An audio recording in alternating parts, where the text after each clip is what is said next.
Clicking life. Tick tock, time to rock. I Clicking said tick tock, time to rock.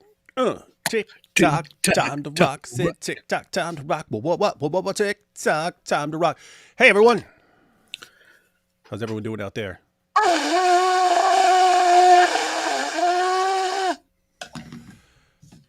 What's up? Like a chorus of little birdies singing sweet melodies, sweet melodies. Sweet melodies. Hey, did everyone check out this Yes. Wes Huff versus Billy Carson debate? Yes. It was we've mentioned this several times when everyone jumped on it as soon as it came out, and then we didn't because we weren't really familiar with Wes Huff or Billy Carson, so we weren't terribly interested. But apparently, everyone else on the planet was interested, and so I wasn't familiar with Billy Carson, but apparently there have been a lot of people who were concerned about things that he's been saying, and so lots of people were interested in this, and then actually started watching it last night, and turns out was very, very, very interesting stuff. I did not finish it, but very interesting stuff so far.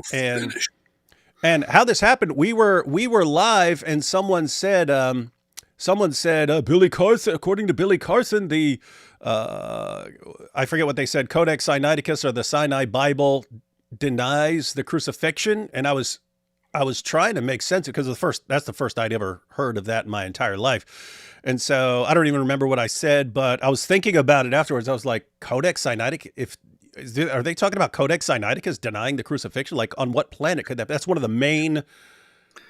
main Bible manuscripts ever. And I'm sitting there thinking, like, you're talking about dozens, because I was thinking maybe there's a textual variant in a verse, and they're saying, oh, that doesn't affirm the crucifixion. Maybe there's a textual variant or something like that. It's like, wait, you're talking about dozens of passages. You're talking about dozens of passages in the New Testament that talk about the death of Jesus. So there's no way that it just denies Jesus' death by crucifixion. Even if there was a textual, then I started thinking, like, even if there was one textual variant in one passage that denied the crucifixion, like, I would have heard that from Muslims for my entire life. And I've never heard that. So what could they possibly be talking about? So I went and actually checked it out and saw what they were talking about. And man, it's actually hilarious. It is hilarious stuff. But it's kind of a weird thing. You are bringing this up as something controversial and as something really bad. But am I supposed to believe you or Billy Carson, who has lots of viewers? Yeah, you might think that you should go with Billy Carson until you watch this debate. But everyone, there's a really important takeaway from this. If Billy Carson has been going around for years saying what he just said to Wes Huff, and Wes Huff just obliterated it. But guess what? Even though Wes Huff is an expert in certain areas, when he's talking about the Gospel of Barnabas, that's something that any one of you can do. And it's something that someone should have done at some point in Billy Carson's, I don't know what he does, preaching or whatever, speaking. Someone should have called him on this very quickly because it's that obvious. There are other things they're talking about where people have no clue. Like they were talking about other things where I don't know about this stuff. You're talking about the Gospel of Barnabas. That would not be a difficult issue to respond to. You could do 5 minutes of research and know how to respond to this.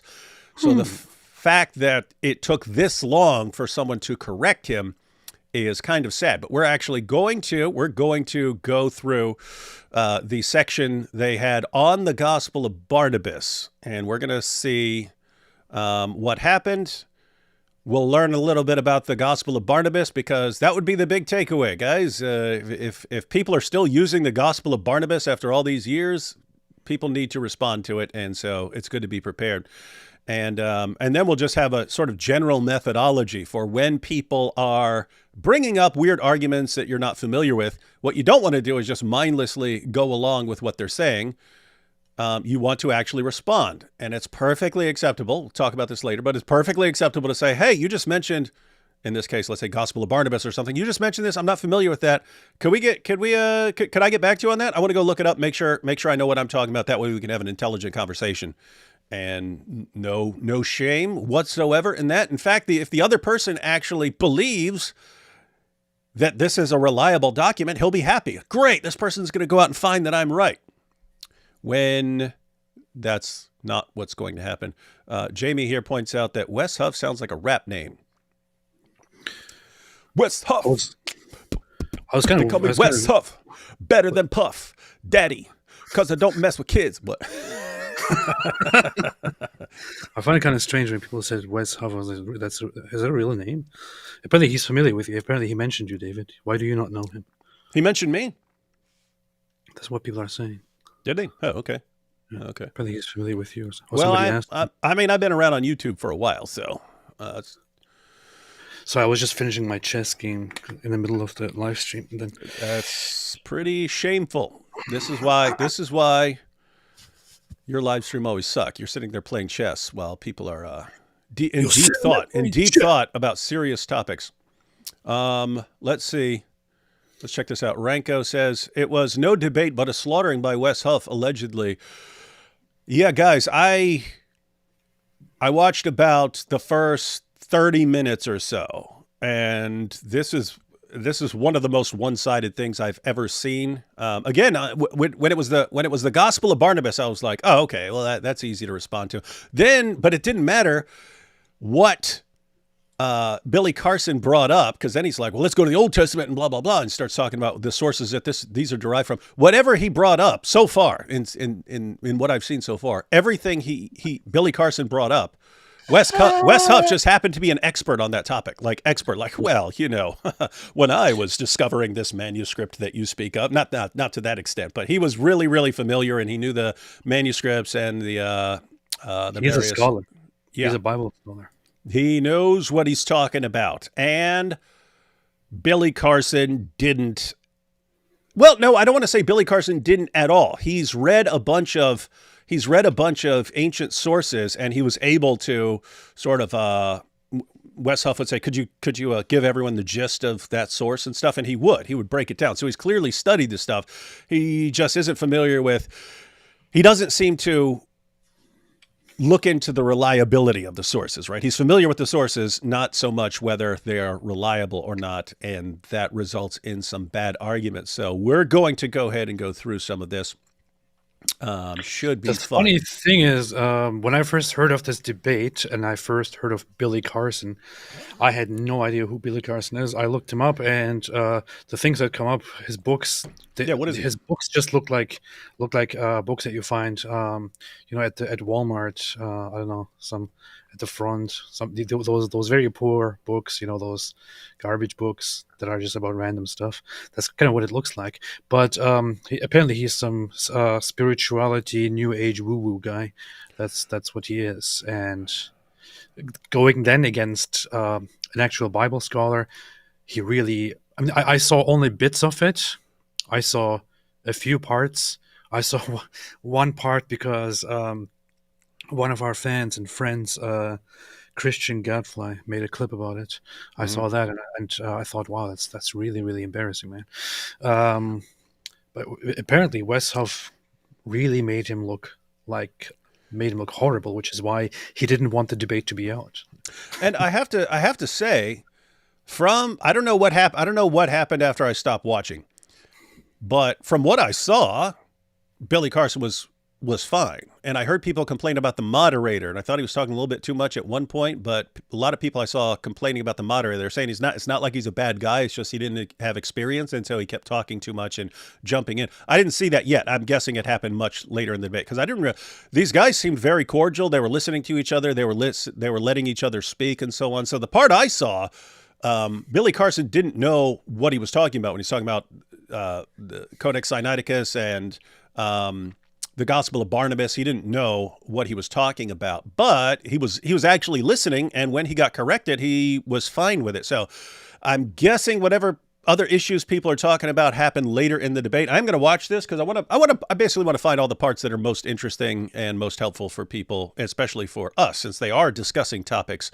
that I'm not familiar with. Definitely want to go through that stuff, but also the stuff that Seriously, Gospel of Barnabas? That's one of the first things I heard when I started interacting with Muslims in the 90s in prison was Gospel of Barnabas. They were giving me the Gospel of Barnabas, Gospel of Barnabas, Gospel of Barnabas.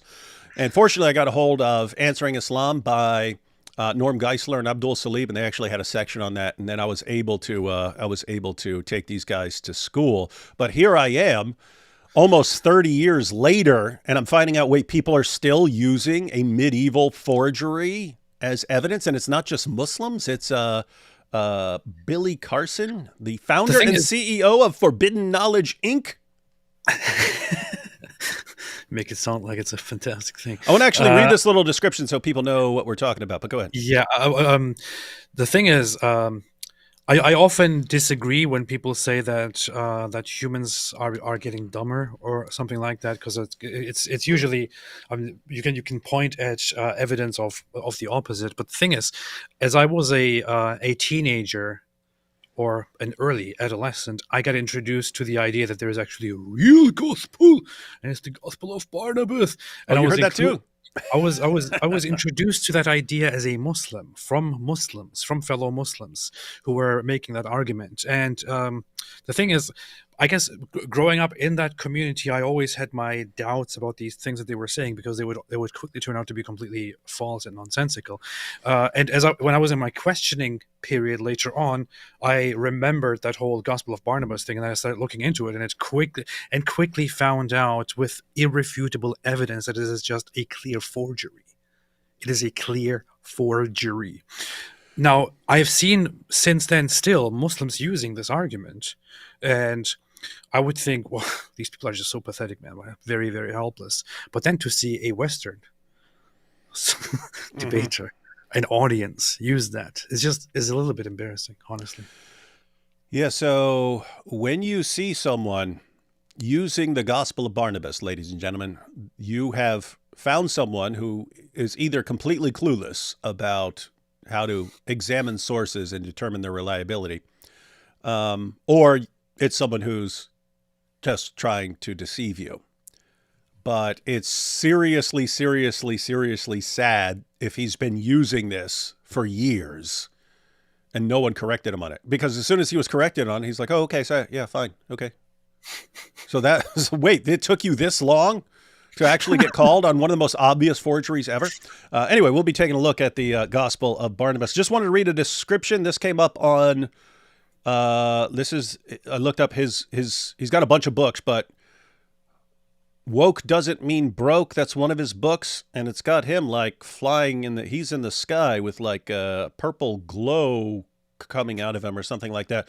But anyway, let's read the description. This is truly the time to make changes. Do not wait for anything or anybody. Now is the time to make your move.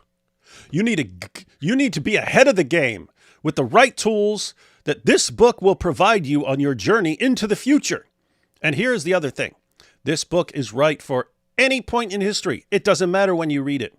Everything presented here is timeless. The steps to your financial well-being and improvements to self are the same today as they will be 50 years from now. I've combined spirituality. I think this is where he like combines like weird ancient sources and stuff and derives principles from them, and then incorporates them into his teachings about his self-help guru stuff. I've combined spirituality with knowledge about how to navigate the financial matrix.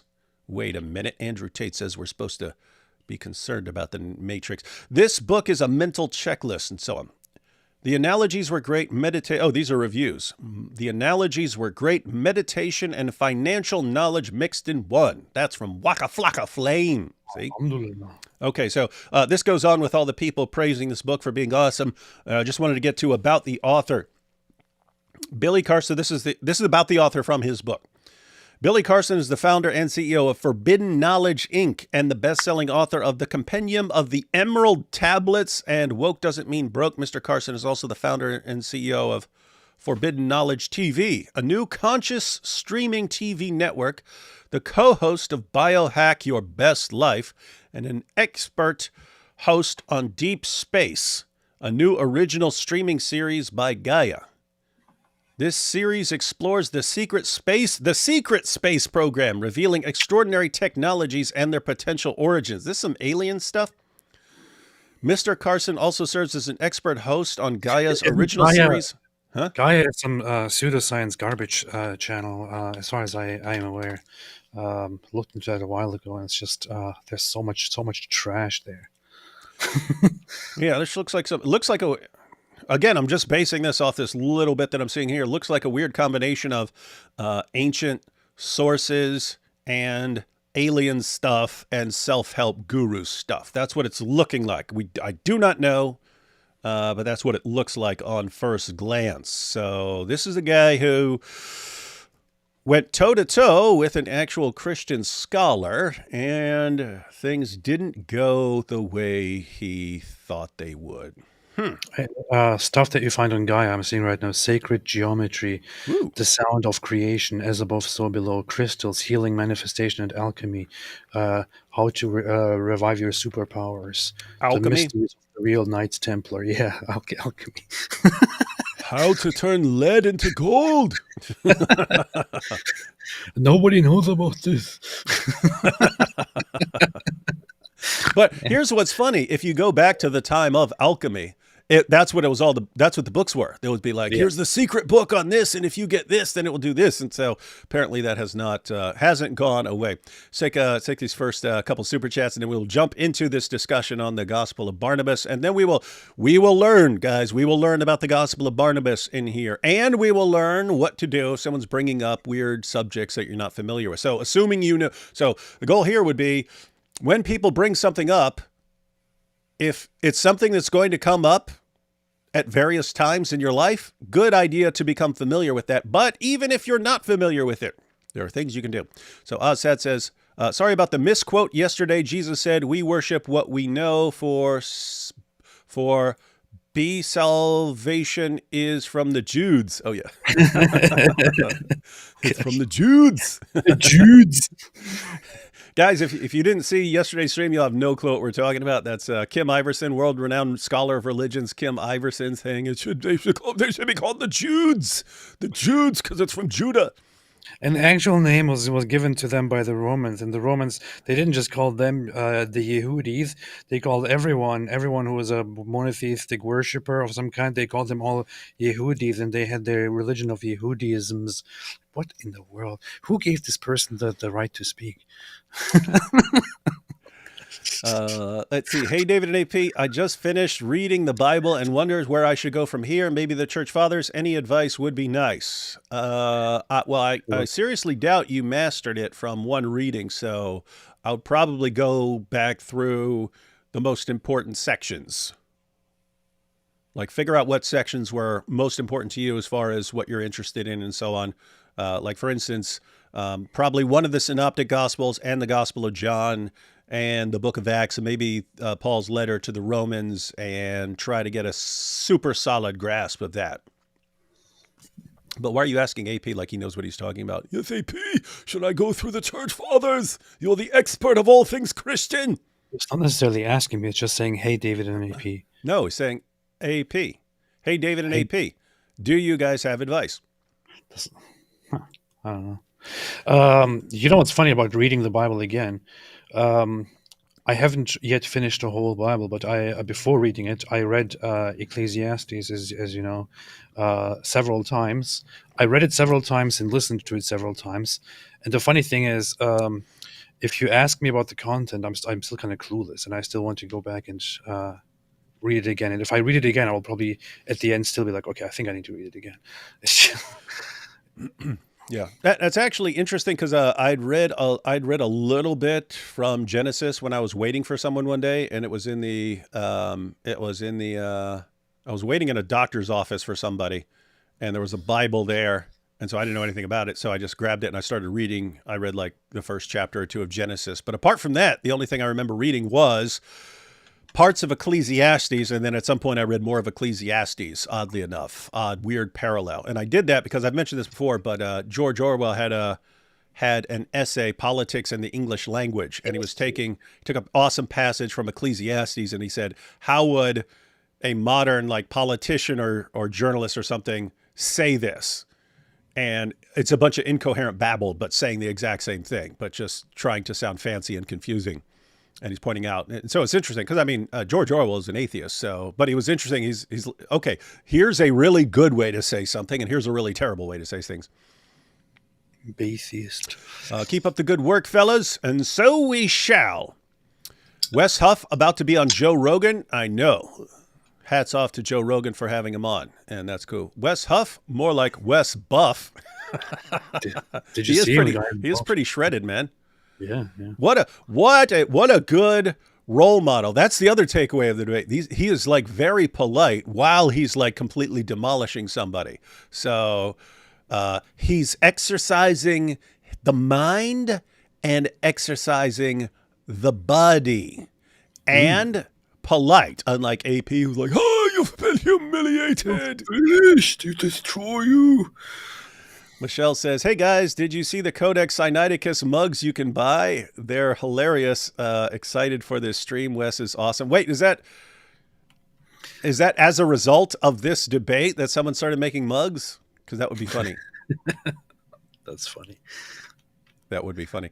Glad y'all started late. Just saw a notice. Sure, it was AP. Thanks, man. Alhamdulillah. No comment on who's to blame. I made that super chat last night about the Codex Sinaiticus as the Sinai Bible as a joke because it was the most obvious blunder by Billy. Yeah, and as I pointed out, I was just completely unfamiliar. Like Sinaiticus, what? Some textual variant? Wait, it wouldn't make any sense because it clearly affirms Jesus' death by crucifixion in dozens of passages. So what could he possibly be referring to? And even as he was saying it, I was like, so I started watching it. What could he possibly be talking about? And then Wes got involved in the discussion, and now I understand. That's pretty much the worst thing I've ever seen. I'm just curious about one life. thing. Like, did he bring that point up before, like when he was on Joe Rogan, for example, or somewhere else? And did people just listen to that and nobody corrected him on it or something? Or is this the first time that came up? I'm curious, honestly. I think either he brought it up or the moderator brought it up or something like that. So it's apparently something he talks about. He's just never been called on it. But I don't know if it's like he's been all over the internet with it. But apparently when he's teaching, he claims that Jesus was never crucified because of the Sinai Bible. And then he got asked what that is. Do you mean Codex Sinaiticus? He agreed, and then it was explained to him that Codex Sinaiticus most certainly does not deny the crucifixion of Jesus. And then he clarified, oops, got that wrong. Here's what I really meant. And that's where things got really, really awesome and funny. Well, yeah, he said I misquoted, right, when he was called out on that.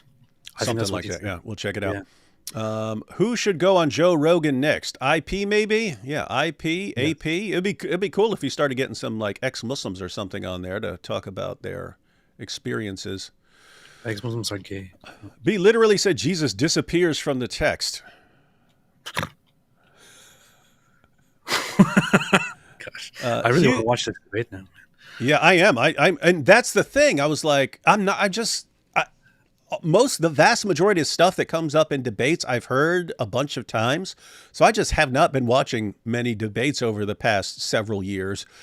You generally know what points someone's going to bring up. You generally know what points his opponent's going to bring up. So just not interested. But this was really interesting. The parts that I've watched so far were really interesting. Joshua here says, haven't watched many debates from New Age woo-woo people, right?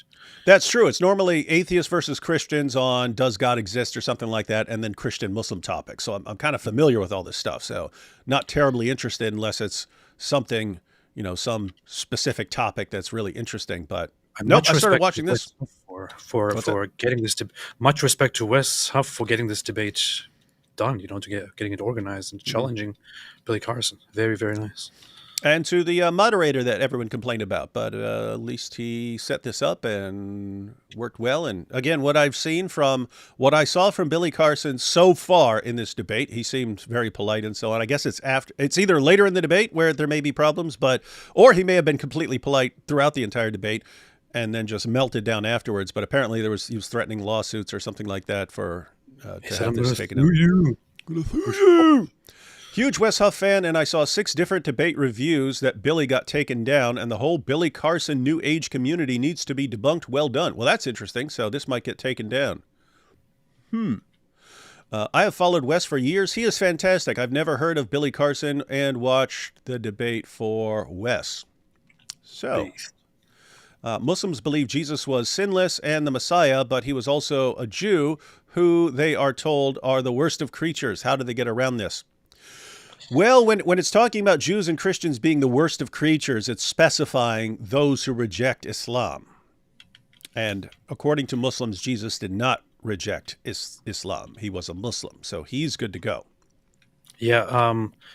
When it talks about those who reject, it is so. When Islam comes along, when Muhammad comes along, and the Quran is revealed, meaning it's just made up on the spot, then Christians and Jews have the responsibility from the Islamic perspective to accept it, to accept Islam.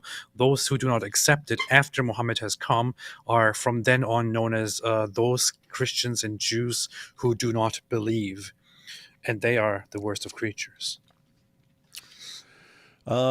Playing chess on stream. What's your ELOAP? I shan't say. 2. It's 2. I'm still new, man. I've been playing chess for like 2 years or so, or less. I don't know. I played a lot of chess in prison. Did you know there was a lost gospel called Barney Bus? This proves us.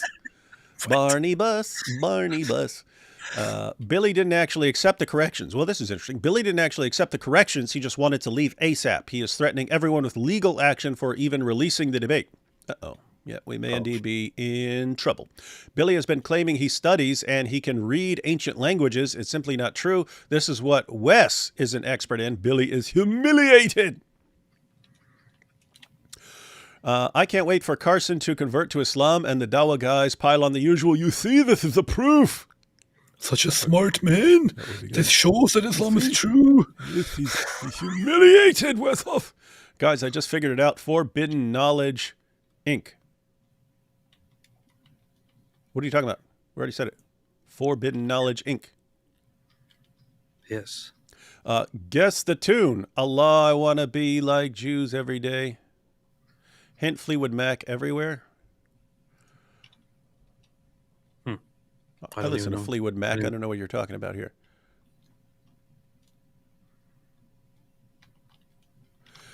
Billy Carson is if the History Channel at 3 a.m. was a person. That's true. I don't know if you're familiar, because I'm up every night at 3. But yeah, when you see History Channel, then it's like everything is about aliens and stuff. And, oh, they discovered the aliens who built the pyramids and blah, blah, blah. Is that one that Ancient Aliens program is on? Yeah, I never watch. I always click it, but when I see the topics, it's always stuff like that on the History Channel. Slightly confused by the end of Bukhari. You want to look this up, AP? 3617. Slightly confused by the end of Bukhari, 3617. Any comments would be appreciated. Currently going through Trinity Channel videos. That's old school. Love you, David. So you're the one. Right. There was a Christian who embraced Islam and read Surah Al-Baqarah and Al-Imran, and he used to write the revelations for the Prophet. Later on, he returned to Christianity again, and he used to say, Muhammad knows nothing but what I have written for him. Then Allah caused him to die, and the people buried him. But in the morning, they saw that the earth had thrown his body out. True story. They said, this is the act of Muhammad and his companions. They dug the grave of our companion and took his body out of it because he had run away from them. They again dug the grave deeply for him, but in the morning they again saw that the earth had thrown his body out. They said, this is an act of Muhammad. They dug the grave for him as deep as they could, but in the morning they again saw that the earth had thrown his body out, so they believed what had befallen him was not done by human beings and had to leave him thrown out on the ground. I'm sure this totally happened. Yeah, so this, keep in mind, this is 2 centuries after the events, ladies and gentlemen, so this kind of ranks right up there with Muhammad's miracles, and it ranks right up there with the story of the guy getting a hold of Muhammad's toothbrush and shoving it up his butt, and and then he became pregnant and gave birth to a fish rat baby and so on that his daughter murdered. Anyway. Makes sense. What you have, ladies and gentlemen, is Muhammad had more than one scribe who apostatized. So he had one who converted from Christianity to Islam, became Muhammad's scribe, then left, went back to Christianity, started making fun of Muhammad. You had Abdullah ibn Abi Sar, who was one of Muhammad's scribes, and Muhammad kept letting him make changes to the Quran. And Abdullah ibn Abi Sar was like, "Look, if this guy's a prophet, then I'm a prophet too, because I'm coming up. I'm writing this too. He's literally letting me make changes to the text, so that would make me a prophet too." And he goes, I know I'm not a prophet, so neither is he.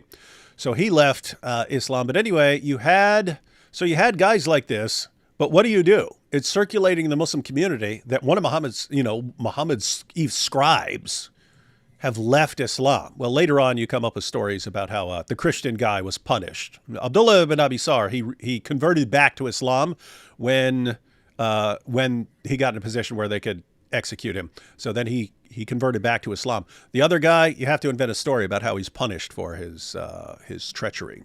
He's been humiliated by Allah himself, you see. I'm literally about to bust in alien time. Alien time. Okay. Quran says Injil was revealed to Jesus, but gospel is a witness statement, not a revelation, so Christians can't have the Injil. How to refute this? Christians don't have the Injil. You refute that, if you're talking to a Muslim, by showing repeated passages in the Quran which say we have the Injil. You have passages which specifically state that we have the Injil. Surah 7, verse 157 says we read the Injil. You have in Jami at-Tirmidhi, Muhammad saying that the Torah is with the Jews and the Injil is with the Christians. So Muhammad says we have it. And you have all these passages which take for granted that we have it, that say, that tell us that we have to judge by it, that tell us we have no ground to stand upon unless we stand fast by the Torah and the gospel. So it's the Quran itself that completely crushes that claim. That's true. That's what they do. The thing that made the debate so big was Billy came to the moderator's house at 3 a.m. and now suing everyone involved. You got to see all the details posted. Oh, I haven't, but yeah, I've heard that he's like doing that sort of thing, but we really haven't been following the whole exchange. So maybe we will. Maybe we will now that we're involved in it, and maybe we're going to get sued too. I saw the Houthis release a new hit song. You should check it out. Their world-dominating Jew impression is spot on. The Houthis, you familiar with who that is? At first I thought it was the Houthis, but talking about releasing a song, that would not be Houthis. Maybe it is the Houthis. You already know that, but all of Codex Sinaiticus is online with translation. Show it to Muslims who say the Bible has been corrupted. It totally stumped my Muslim friend. Good idea. It's a good approach. Billy said it in videos, among other lies, that made him rich. The moderator didn't want to be a moderator. He was friends with Billy and had actual questions. Billy seemed polite because he wanted to move on, not admit he was wrong. That's the second person who said that he wasn't actually accepting correction. He just wanted to get out of that situation. Okay, we got a couple more and then we can jump into the video. Is there any peaceful version of Islam, or is it any version that stays true to the Quran going to be violent? There's a couple ways you can be peaceful. You can, like the Ahmadis, they would be comparatively peaceful, but you have a sort of later figure who tells you how to interpret things. So that's one way. You can take a more philosophical approach. You could be a Quran only Muslim, and the reason being a Quran only Muslim, you think, okay, well, if you're Quran only, you still have all these violent passages. Well, if you're not Quran only and you see a peaceful passage and a violent passage, if you're not Quran only, then you rely on the principle of abrogation, and you would say, okay, which one came last? Well, guess what? It's the violent passages. Those were the final revelation. Those are the final marching order. So you can't get around get around that. If you're Quran only, they're all in the Quran, and you have nothing in the Quran telling you this one happened after that one. So you can kind of say, okay, well, this peaceful passage, that's the general rule. This violent passage, that must only have been for war. You say, but it doesn't say anything about this only being relevant to war. It's like, but in order to reconcile these peaceful passages and these violent passages, I have to assume that this is only in war. Whereas a regular Orthodox Sunni Muslim is going to use the principle of abrogation and say, this one cancels this other one. Yeah, I think the only ones that are for whom it is even for the Ahmadis currently in their current state come off as peaceful, but they also have fundamentally, if they weren't a minority that is kind of semi persecuted in certain places, they would be just as bad as the regular mainstream Sunnis. You have certain Shia branches like the Alevis or the Alawis, which are actually, funnily enough, two separate different branches. You have certain Shia sects that tend to be more fundamentally peaceful compared to the Sunnis and the mainstream Shia. And then again, yeah, as David said, the Quran only fans, Quran only fans. they It's too funny how that worked out, man. That we're Quran only, we're Quran only, we're Quran only, and then there's OnlyFans, and it's just how is I just can't. they've got to make It's a too site tempting. called Quran OnlyFans. It's too tempting. I can't just let it go without saying it. You at least need to make a video called Quran OnlyFans and have a response to Quran only Islam. Powerful. The Quran only, and those who reject much of the Hadith would be the only ones that are actually that have a chance for peace, but they don't ever get popular because it's kind of nonsensical. If you're going to reject the Hadith, you also end up at some point having to reject the Quran because the Quran depends on the Hadith and so on.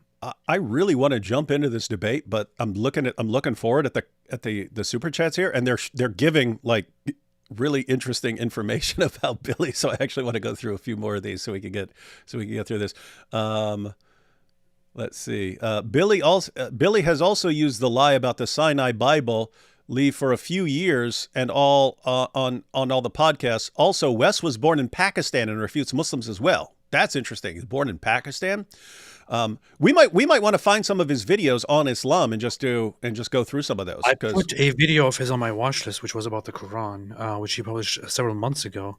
I was kind of surprised because I hear Christian apologist, Christian scholar, and usually doesn't go into much Islam stuff. And I went on his page, and his watch page has some Islam videos, so it might be worth watching. Hey, we should, and but guys, if he's about, so he just had a big debate where he got to expose someone, got a lot of attention, going on Joe Rogan. So this is a good time to get this guy as much attention as possible, and we can do our little part to help by going through some of his stuff. Wes can work out the mind and body. AP can't even work out how to be on time. Draw your own conclusions. Exactly. That's a good point. Billy Carson's source is the Gospel of Billy. Yes, the Gospel of Billy Bus. Billy Bus. Luke Lang says, really, apostate Aladdin. Really, AP? What if Billy was watching this right now? Watching you mock him. P.S. Y'all will love the debate, lol. I did. I was actually interested. If I had more time, I would have finished it. But I started it right before I was going to bed. So, but I will definitely be finishing that. And Muslims need the toothbrush. An army of mutated fish offspring would be an improvement over the current genetic stock. Alhamdulillah, that's really messed up and mean. They need the power of the toothbrush. Where's that comment I saw about Billy? It was talking about Billy threatening people. There's a Malayali ex-Muslim content creator, E.A. Jabbar, who has AP's channel in the links section. He's an old man taking Quran classes for non-Muslims as an expose. AP's impact is bigger than AP thinks. AP doesn't think that his impact is not significant. AP knows he's crushing it. Okay, here's the one I wanted to get to. Skyscraper for Luck, because this might be relevant to us. You need to check out the host, Mark Menard's recent video with his emotional reaction. First time he speaks out. Billy Carson showed up at his family's doorstep at 3 a.m. I don't know if he does. I don't know if that's his usual MO, but Billy, that would not work out very well for you here. So don't be showing up at my house at 3 a.m. E.A. Jabbar, I'm subscribing to that channel. You might get confused with a jihadi. That's creepy stuff, though, man. This is like weird control freak stalker stuff. Okay, we're about to see what's going on. How come historically people with the most opposite and outlandish takes get so much eyeballs, like getting on Rogan, than a reasonable Christian? What are you talking about? That's not even what's happening right now. Wes is a reasonable Christian scholar, and so perfect to have on Joe Rogan. But you're right, Joe Rogan. There is a reason, guys. There's a reason. And there's even a reason he's getting on Billy Carson. If you're Joe Rogan and you're figuring who to get on your podcast, you're looking for who's like trending for various reasons. And you want people who are trending with different audiences because, very smart, then you get that person on your show. And then that person's audience, who might not even regularly watch your show, suddenly they watch your show. And guess what? Some of them are going to continue watching other shows in the future. So very smart approach. Makes perfect sense. Powerful. Very powerful. All right, okay, we're almost done here. I believe Billy might secretly be a crazy person. Careful, he might show up at your house to correct you. Billy to Wes, have you read the Codex Sinaiticus? Wes reaching for bookshelf. Yes, I have a copy right here, actually. Now Hanukkah celebrated it in South India by last Jews. Interesting. Beast. Do you know that? All right, guys, let's go ahead and jump into this. I cut off the introductions. I thought I was going to be chopping out lots of stuff from the moderator because everyone was complaining about the moderator, but wasn't terrible early on. So let's go ahead and check out this. We're going to find out about the Sinai Bible, Codex Sinaiticus, and the Gospel of Barnabas here. Billy, you talk about how Jesus was never crucified, which is interesting because my wife, who's a Muslim, they believe that as well. Mm-hmm. Their beliefs, from what I understand from her, are they don't think that... AP, you seem confused. Why would you be confused by this guy mentioning his Muslim wife? I'm not confused. I'm just confused. Yeah. Okay. Would there be a reason it would be odd for this guy to have a Muslim wife? Yeah. What would that be? He said my wife is a Muslim. Yeah. So... assuming that he is not a Muslim, considering that he refers to his wife as a Muslim, that would not be Islamically allowed. Because a Muslim woman is not allowed to marry a non-Muslim man. Uh-huh. In fact, their marriage would be annulled under Islamic. Yeah, it's considered void. Yeah, automatically. So, guys, in Islam, a Muslim man can marry a non-Muslim woman. He can marry a Christian woman or a Jewish woman. If you read some of their commentaries, they view it as like taking over the reproductive capabilities of the enemy. It's it's smart, but it's evil. But you can't let a Muslim woman marry a non-Muslim man because then your enemies would be taking over your reproductive capabilities. And so, fun stuff. Jesus, as they believe, is a prophet. God would have him killed, but I don't think they have any historical That's incorrect. I don't want to keep interrupting every 5 seconds, but he just said they believe. Let me just back it up. He said he thinks they believe that because Jesus was a prophet, Allah wouldn't allow him to be killed. That is not. Prophets are killed a bunch in the Quran, and even Muhammad died after being poisoned. So that is not the reason with Jesus. There are Muslims who will say that because they've never actually read the Quran. They don't realize prophets are dying left and right in the Quran.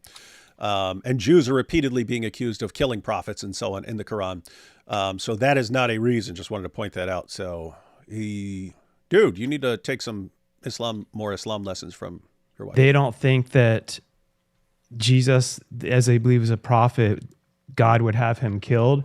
But I don't think they have any historical evidence, as far as I know, as to what or how or why they believe that. I'm curious for you guys both, and if you want to... What are you saying? I know why. It's because they adopted heretical Christian beliefs without understanding them. So you're saying that would be the most straightforward explanation of how they ended up with this in the Quran? Yeah. Yeah. They took some Docetus and Gnostic sources, or they'd heard stories. They didn't understand the theological implications of them. They just ran with it. Yeah, Muhammad probably first adopted Christian beliefs from Christians as possibly totally true because he was really looking up to Christians and Jews at first. But then later, as he was praising them, he realized that Christians actually believe in, that most Christians actually believe in, but that Jesus is the Son of God and Jesus is God and he was crucified. So it seems that he at that point was influenced by heretical currents, which were apparently very, very popular in Arabia at that time, which may have introduced the idea to him or to others that Jesus wasn't actually crucified, but somebody else was killed instead of him, or something like that. And there are basically two positions, and both of them pose a problem for Islam. So you got two positions. You do have Muslims like Khalil Andani who argue that the Quran isn't actually denying Jesus' death by crucifixion. Once you understand it in the immediate context, and you understand the greater context of what the Quran is saying, he claims that the Quran isn't denying Jesus' death by crucifixion. It's denying that the Jews had some victory over Jesus by crucifying him. So that's one, in which case the vast majority of Muslims would be wrong in their understanding of the Quran. Or if that is what it's saying, if the Quran is actually denying Jesus' death by crucifixion by adopting these earlier sources, Muhammad's got problems, because these are some really, really weird sources and they do not line up with Islam. And they glorify Jesus even more so than mainstream Christianity, which is why they came to the conclusions that Jesus couldn't have been killed, because they refuse to associate any earthly or human aspect with Jesus, and they say, "Well, humans are filthy." For example, this is the Gnostic position. Humans are filthy. Earthly stuff is vain, is bad. How dare you claim that Jesus had a human flesh which could have been hurt or killed or something like that. So these were religions that were definitely putting him way above just human, or way above just part divine or whatever it is. They were saying that he's way above everything. So this moderator here, he brings up this issue because he's basically saying, hey, this is something you talk about. You talk about Jesus not dying. But that's interesting to me because this is something my wife is interested in because she's a Muslim. So this is looks like this is why he brings it up. But we'll see. We'll see the powerful defense of this. Let's go first, Billy, as to how you came about, like the findings where it seems that Jesus was not crucified, or that's not accurate. Sure. And in my videos, and if you listen to the podcast, the statement is according to the Sinai Bible. So he has talked about it. According to the Sinai Bible. The Sinai Bible. Jesus wasn't crucified in that Bible. And that Bible predates the King James Version of the Bible. And the text there actually is... What an argument. Wait, Codex Sinaiticus, our earliest complete manuscript of the New Testament, actually predates the King James Bible in 1611? Huh. That's interesting. I don't even get it. Like, this is really what people listen to and think, "Well, I'm impressed by this. He's impressive." Oh, wow! Are you freaking kidding me? No, dude. That's why this is really disturbing. If he's been getting away with this for years, that's bad. That's like really, really bad. It was the Sinai Bible. And he's saying the Sinai Bible. The Sinai Bible. What's this? What the heck is the Sinai Bible? But anyway, here it goes. About 12 to 14,000 differences between the Sinai Bible and the King James Version of the Bible, which came much later. And then also, like one's in English. One of the things that were interesting is that they discovered the book of Jesus' wife, which is at the Harvard Seminary, which, according to some scholars, that's a little controversial, but they claim that this is an accurate record that Jesus may have even been married. He just said the scholars say it's controversial, but they say that this is maybe an accurate record. Who says that? Who? You had Karen King say that, and then she was like laughed out of academia. Anyway, if this was Wikipedia, you would have a thing. You would have a who in brackets. Yeah. Then adds more, if that's true. It adds more to the hypothesis that maybe true. He wasn't crucified. I just personally believe that Jesus was an amazing human being. I don't think that he was the Son of God in the sense that he's God, but that we're all gods. As he said, ye are gods, and that we're to do greater things than him. And I just personally believe. I wasn't listening to it very closely when I was doing this, but I didn't even catch him using ye are gods to say that we're all gods. Oh boy. Oh wow. Okay. That the return of the Christ is the return of the Christ consciousness. when we can all achieve a certain level of knowledge, wisdom, passion, understanding, empathy, love that he came to this planet with, and we get that in our... Did he came to this planet with? Planet. That's when I hear that and I see some of the other stuff he's interested in.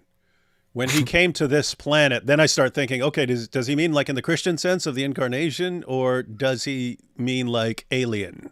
I don't know, because I don't know enough about him, but he could be one of the guys who thinks Jesus was an alien or something. So I saw people referencing him and joking about the idea that Jesus was an alien. Jesus is an alien. I thought that was just a big joke or something, but hearing him speak like this right now, I mean, there are people who know more about this guy than you and I do. Does he believe Jesus is an alien?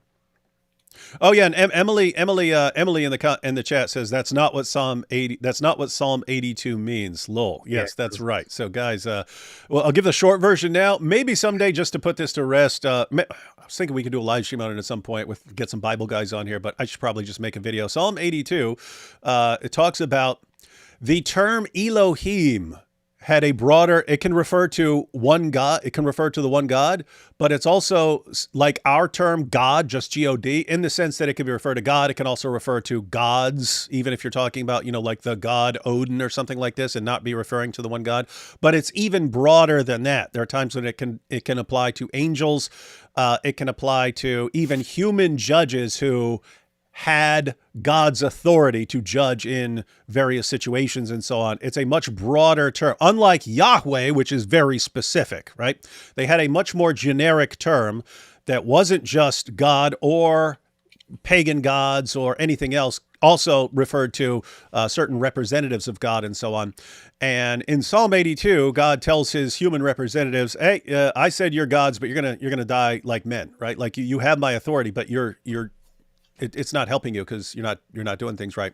And then when Jesus is called out for claiming to be the Son of God, they say, oh, you have to die because of this. And Jesus responds, what are you talking about? It's written in the Psalms, you are gods. Therefore, his reasoning is you can't kill someone just for saying I have this title, because even according to your scriptures, God can give this title to people. So you should be asking,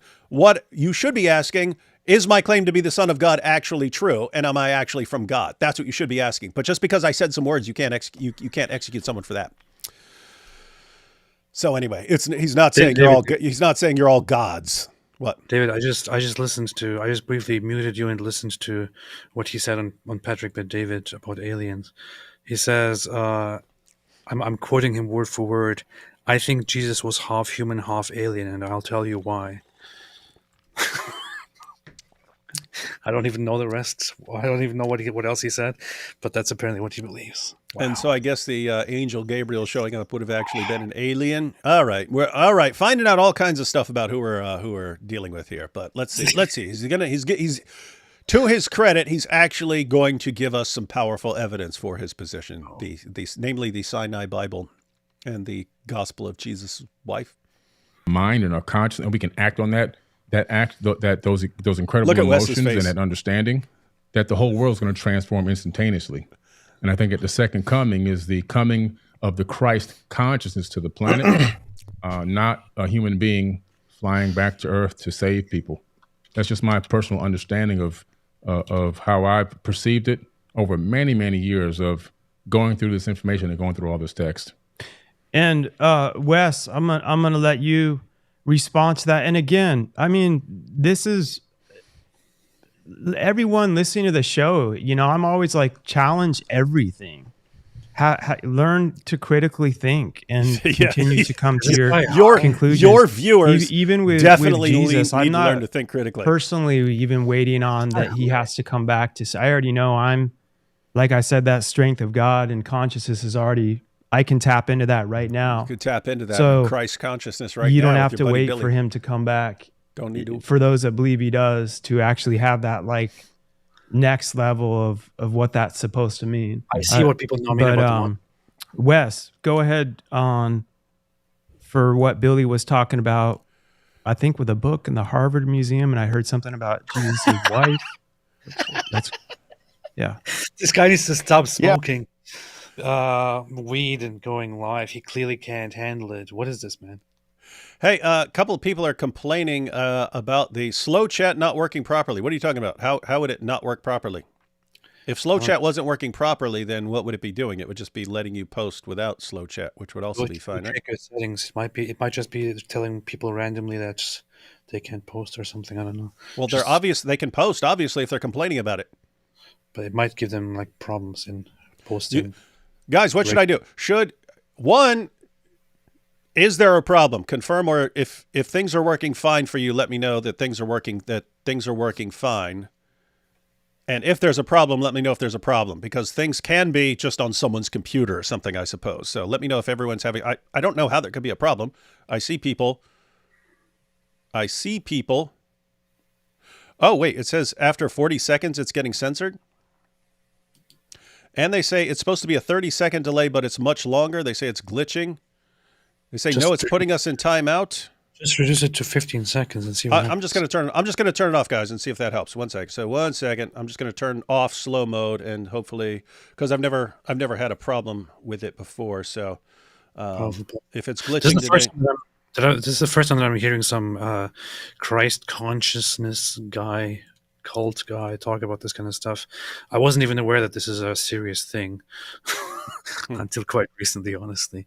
But apparently this is this new age cult thinking of tapping in on the Christ consciousness and waiting, and when Jesus comes, which is not going to be a literal Jesus coming, it's going then all humans will be ascending to that space of mind. And shut up, just shut up. This is why. I did this something in the past when asked about Jesus, and I thought it was kind of a nice thing. But when I've changed my mind in the meantime, and when I listen to this guy talk about Jesus, and he says, I think Jesus was awesome, Jesus was amazing, and this and this and that, like I think there is a really stupid and disrespectful and patronizing and dumb aspect to not believing in Christianity, not believing in Jesus, and then giving this whole speech about Jesus when you are asked, "Oh yeah, I think he was an amazing teacher and wonderful mind and amazing, yeah, morally fantastic, and so on." It just sounds worse than saying, "I don't believe in Jesus." Yeah, yeah, and that's with Muslims. Hey, we believe in Jesus more than you. What do you believe? Oh, this completely different stuff that makes him a terrible, awful failure. Oh, okay, that's great. All right, so someone here says God Logic's chat was having the same issues with the slow. So guys, I know without the slow mode, then the comments come really fast and stuff, but we're just gonna have to deal with it because there is a problem. There's a problem with the chat today that is not under our control. So I'm just gonna leave it like this, and hopefully, make the best of it. Make the best of it, and hopefully it'll be fixed next time. All right, let's get back to this. But look at Wes. Wes is already loving this, but let's see. Well, first let me say I think it's really cool to not just be in the room proverbially with you, Billy, but be able to interact with you, because I wish I could be there in person. Unfortunately, Toronto, Canada is a long way away from Florida. It's a little bit of a jaunt, but I really appreciate the fact that you seem to have investigated to a certain degree some of these facts. Do you mind if I ask a clarifying question? Sure. When you say the Sinai Bible, did you see what he just did there? Maybe it wasn't even deliberate, but this is a very, very, very nice way to can say something very nice about. Oh, of course. About the opponent to then ask a and question. Then can I ask you a question? Can I ask you a clarification question? Yeah. Guys, this is very nice. No. As far as his rhetoric, perfect. You don't have to come out that way. He could just come out blasting and say, that's the dumbest thing I've ever heard, and I'm going to show you why, and so on. But look at what he just did. Hey, it's an honor to be having this discussion. Wish I could be with you in person. Really interested in this. Can I ask you for a clarification? That clarification, that's like Greg Kokel. That's like Greg Kokel style. I want to ask, can I ask you a follow-up question? Oh, that's interesting what you just said right there. Can I ask you a question about it? That's part of his Columbo tactic, because that's what Detective Columbo, this is before your time, AP, but there was a show Columbo, and Columbo he'd get there and someone like murdered his wife or something like this, and then Columbo would be going around, and then the person would be given the story. Oh yes, I came home and I found her like this, and he'd just be going around. He's going, oh, okay, now I got it. Thank you for your input. It's been very helpful. I'm gonna go ahead. Wait, would you mind if I asked you one question? And it was like this dude was doomed. He was doomed right from that moment. I don't know much about Wes Huff. I never heard of him before this whole thing, but I love this. Yes, and watching this. AP, you should try to be more like Wes and not, oh, no, I will humiliate you, Billy Carson. Yeah. Here we go. What are you referring to specifically? It's the biblical text that was written. It made it into you can actually look it up on Amazon. It's a Bible called, I have a version at home. It's called the Sinai Bible, right, from Mount Sinai. No, you don't. I'm assuming it's the mountain that they're referencing there. But Wes is they nodding. put together their own version of the biblical text prior to the King James Version being put out. It's so funny. One, there is no Sinai Bible. There's Codex Sinaiticus, right? But then what he just described, they put this together, and oh my goodness, everything he said is wrong, ladies and gentlemen. But Wes is going to point that out. Sure. So when you refer to the Sinai Bible, would you be referring to Codex Sinaiticus, like the codex that comes? Okay. That's why I was trying to get some clarification, because so you can actually go and see Codex Sinaiticus is at the British Library, so you can go and see it. It's on display, and the British Library has actually digitized the entire manuscript. So I work with manuscripts in my linguistic work. I'm an expert on early Christian scribal culture, and particularly in Greek and Coptic manuscripts. Ooh. He's an expert in early Christian scribal culture. At this point, Billy Carson should realize, you done messed up now, Billy. Okay. All right. Interesting stuff. I actually have a facsimile. So I have a photocopy that was done by the British Library of Codex Sinaiticus that I work with in my office. So I have it here. And the only reason I asked for clarification is because I want to make sure that what I'm addressing is actually what you mean. Gotcha. And not addressing something else. That's also Greg Kokel. Guys, you need to read Greg Kokel's Tactics, but right there too. And the reason I'm asking for clarification is I want to make sure I'm understanding you, so that I'm actually responding to what you're actually claiming here. So all good stuff. Because the Codex Sinaiticus in particular is just it's a 4th century Greek manuscript. Mm-hmm. It comes from approximately between 325 and 350 AD. And its text of the Gospels reads almost identical to the modern Greek text that we develop translations from. So my curiosity is just simply in kind of exploring, when you say that it denies the crucifixion or that the crucifixion isn't there. I mean, I can go on right now, Codex Sinaiticus, and I can look up the end of, say, Matthew 27, where it has Jesus being crucified. Mm-hmm. And that's in Codex Sinaiticus, or, the John 19, or any of the other ones. So I think my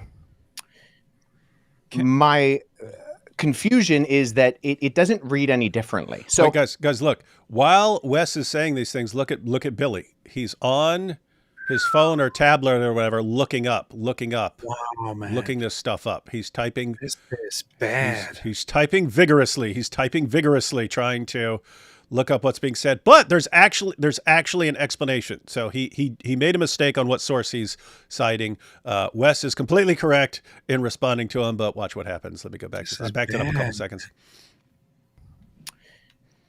My confusion is that it doesn't read any differently. So actually, are you able to pull up a website with the viewers or listeners or whatever be able to see that? Right now to make sure I have the right the version that I'm looking at. While he's pulling that up too, like I keep saying to all the people that aren't scientists traveling the world and linguists, I don't even know how to pronounce it the right way, like me. Linguists?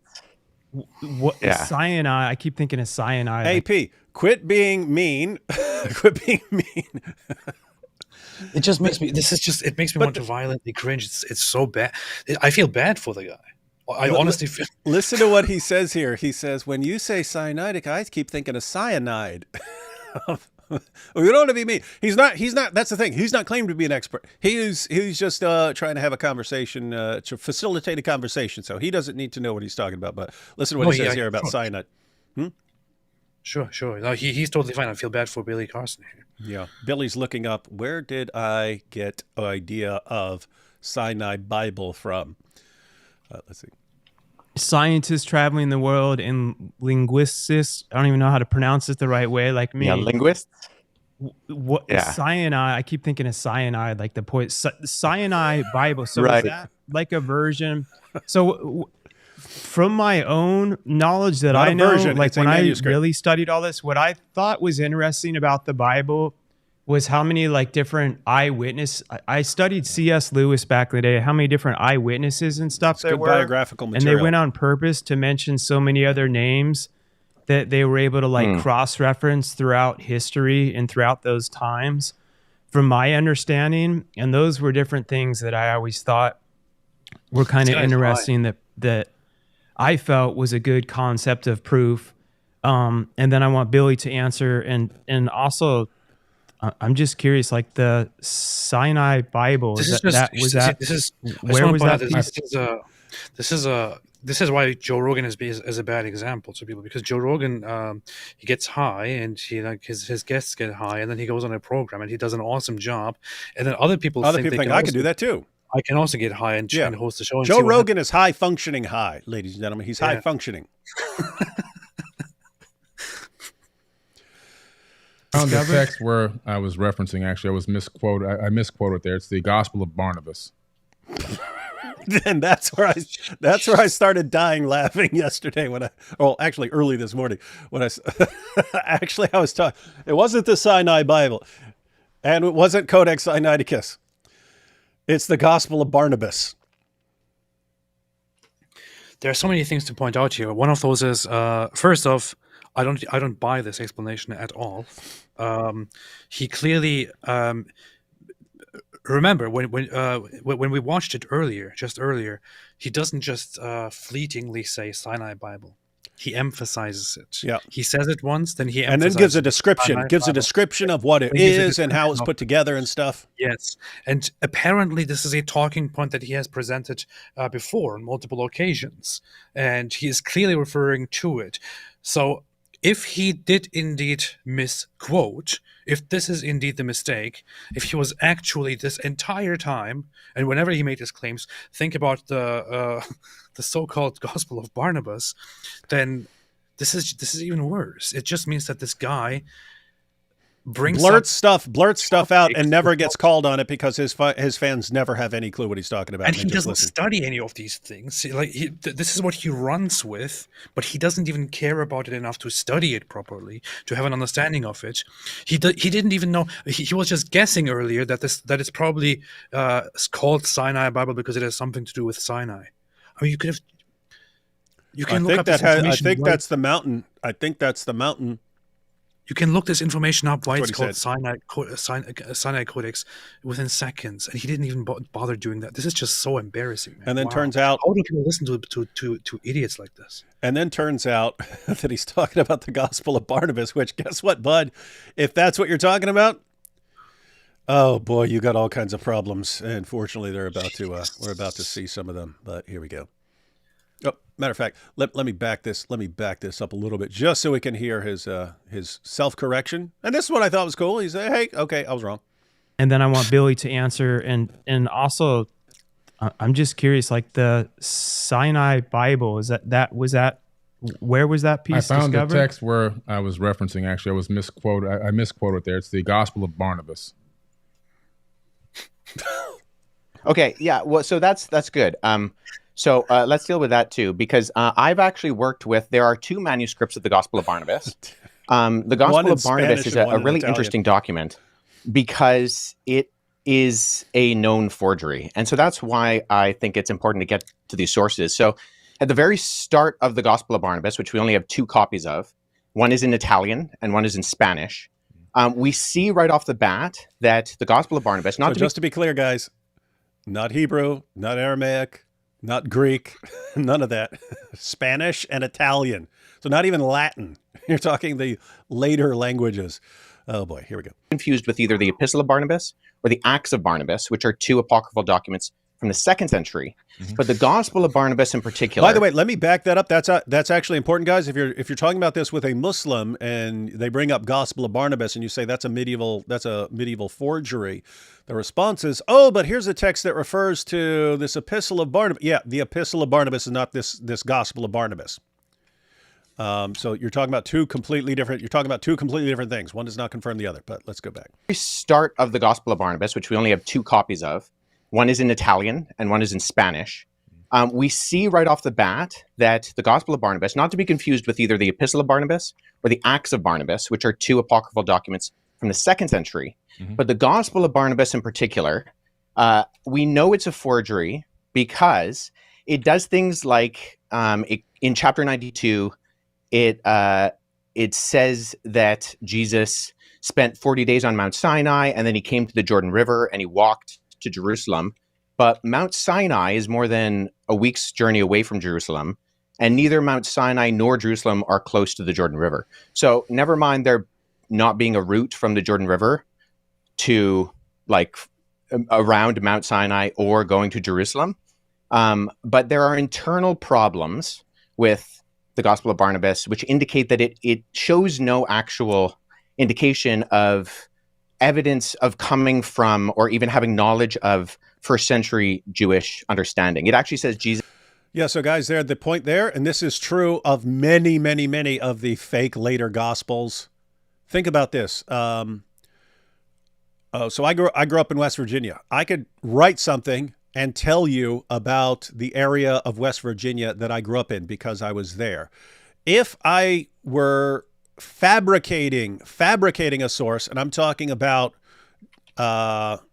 Mississippi, and I start talking about Mississippi, I'm not going to know what I'm talking about. And if you don't know what I'm talking about, then you won't know any better. But anyone who actually knows and understands Mississippi, if they were reading it and I have no idea what I'm talking about and I'm making things up as I go along, they're going to look at this and go, this guy has no clue what he's talking about. He doesn't know about Mississippi. He knows nothing about Mississippi. He doesn't know where anything is. Everything he's saying about this is wrong. That's the case with these fabricated gospels. They'll start, oh, and Jesus went here and did this. Jesus went here and did that. Jesus went here and did that. There's also a passage, I don't think Wes brings this up, but there's a passage in the Gospel of Barnabas where Jesus sails to Nazareth. You can't sail to Nazareth. It's in the middle of you can't sail there. Anyway, it's just stuff like that. But those are one of the things that you would look for in spotting a forgery. You look for when are the earliest references to this, when are your earliest manuscripts, things like that. But then also in the internal evidence, is this something that shows that the author knows what he's talking about?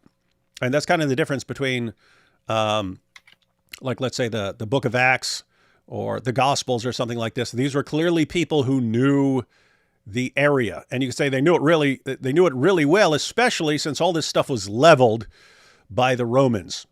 But anyway, back this up. Evidence of coming from or even having knowledge of first century Jewish understanding. It actually says Jesus is the Christ, but not the Messiah, which indicates that whoever the author is, he didn't know that those were the same words. Yeah. And I think a bigger... You catch that?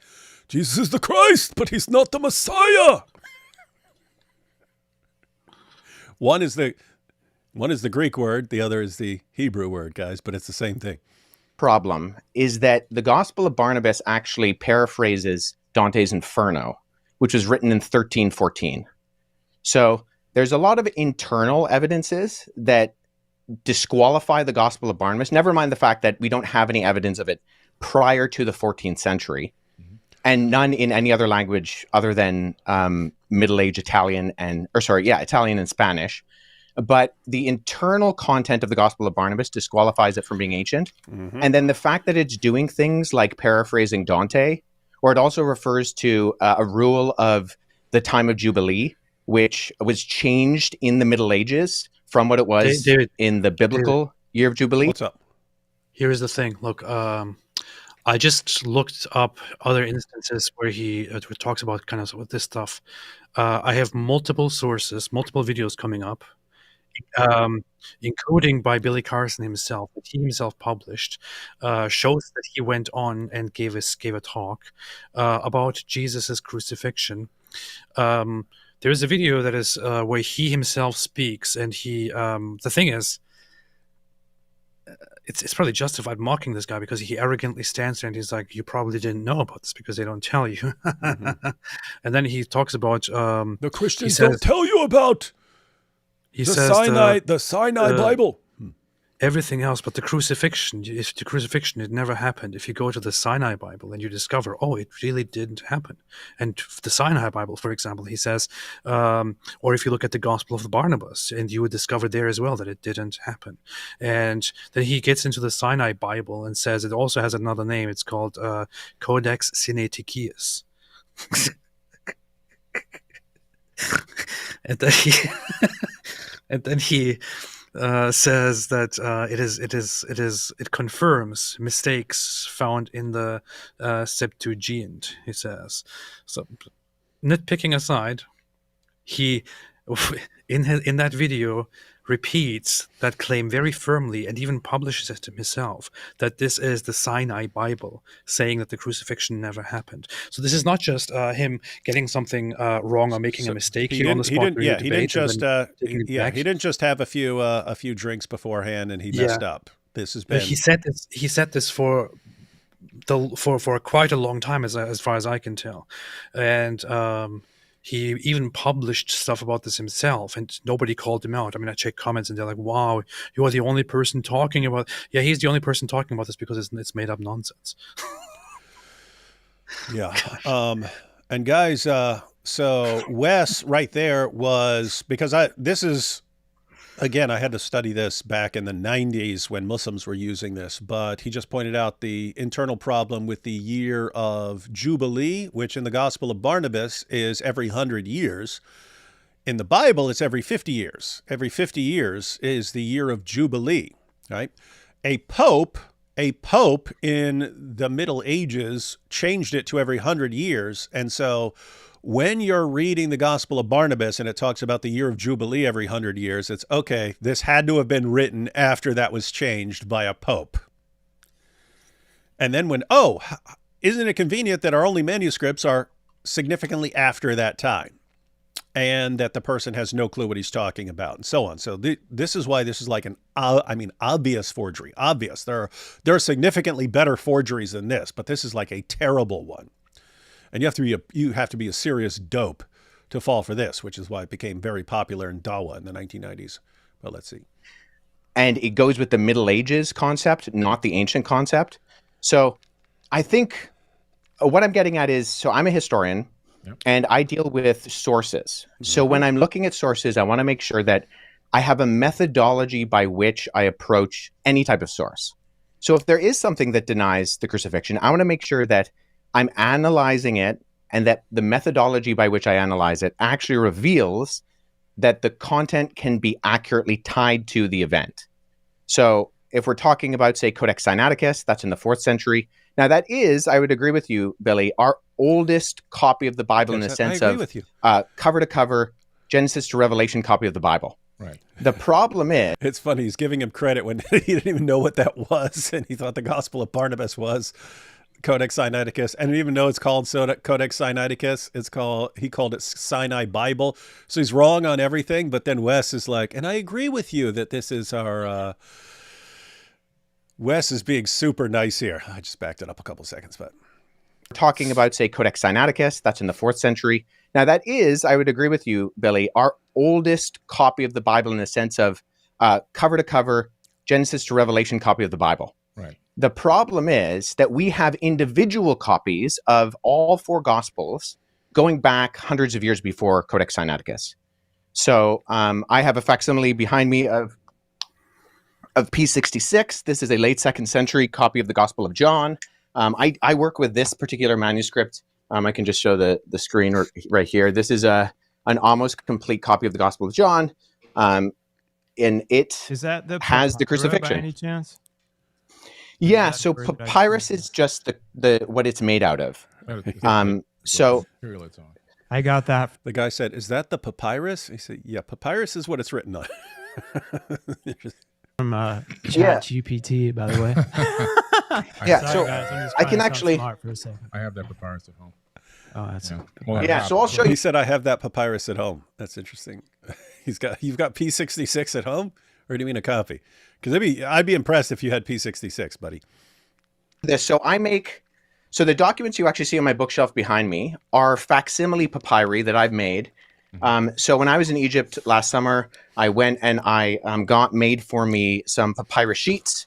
And so I take these papyrus sheets, which are made from the papyrus plant, and then when I go and I look at actual manuscripts, so I was at the University of Philadelphia last summer, and I went and I saw a document called P1, which is a 3rd century fragment of the beginning of the Gospel of Matthew. And so what I did is I sat down with that original and I produced a facsimile. So I copied the text. First of all, I cut it out with an X-Acto knife in not the original 3rd century one on my papyrus. I cut out with an X-Acto knife this guy, and then I copied the text transcriptionally on the front I and the back. understand So now papyrus why is people just love simply this debate, man. I do too, right? I was like, I "Whoa!" understand why this is an education session. This is Billy Carson being educated very, very calmly. Like lots of people have titled their videos over the years of calmly educating or destroying or whatever it is. This is actually one of those instances.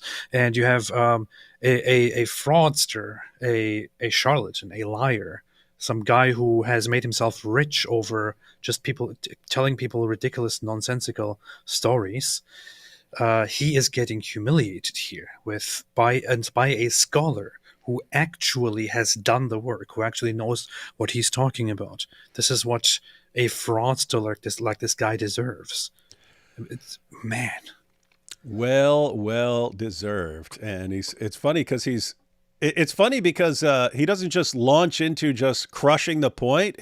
He's actually giving he's actually educating the audience as well as let me tell you how this works. Let me tell you how all of this works. I'll explain it to you and stuff, while simultaneously making it very clear that he is an expert on this. Like, so this is what I did with P1 and stuff like this. And fun stuff. Back it up a little slightly here. There we go. Beautiful. In not the original 3rd century one on my papyrus. I cut out with an X-Acto knife this guy, and then I copied the text transcriptionally on the front and the back. So papyrus is just simply, it's what it's made out of. Yeah. And so there's categorizing systems, and the standard one is called the Gregory Alland categorizing system. And so sometimes you'll see when manuscripts are mentioned, they'll have a GA and then a number behind it. If it's made of papyrus, you simply abbreviate the word papyrus to P, and then you have the numbering system. Mm-hmm. So P66, what I showed you earlier, that's this on the categorizing system. It's the 66th manuscript that was put into the system. It's from the Gospel of John. I also have, P46 and P47 on my shelf, which includes all 4 Gospels and Acts from the 2nd and 3rd centuries. So the only hesitation I have with what you said, Billy, the only hesitation is that we have single copies of the Gospels that can be dated to the 2nd century that all do have the crucifixion. And so if we're relying on something like the Gospel of Barnabas, which is not just it's not that there's debate about it, it's that it's a known forgery. I mean, no one's referring to the Gospel of Barnabas as anything other than... If you say it's a known forgery and expert, I'm going to go with that. Let's talk about the... Did you catch that, guys? Wait. What did you say? What did you say? Can you play it again? He said, if you say it's a known forgery, we'll go with that. Wow, man. That's what I meant. That was actually cool. So Wes says all this stuff. And then Billy says, okay, if you say it's a known forgery, fine. And then he moves on. And then he just moves on. After, he just destroyed what you've been teaching for a long time. You've been calling it the Sinai Bible, talking to your fans, talking about the Sinai Bible, and you know what's in the Sinai Bible. And it turns out you were supposedly talking about Codex Sinaiticus, which that has nothing to do with anything you're saying. And then so when you're actually called on it, which is sad if this is the first time you've been called on it, you're called on it by someone who says, whoa, Codex Sinaiticus is not helping you.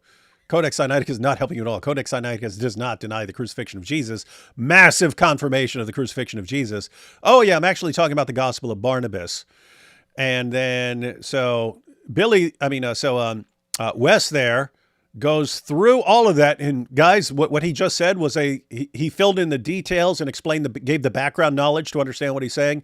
But what he just said there is you're going with a 14th to 16th century known forgery instead of the earliest documents where we have tons of evidence that they're extremely early. And you're going with something that's a known forgery where we have no early copies of. And the only copies we have 2 manuscripts in Spanish and Italian.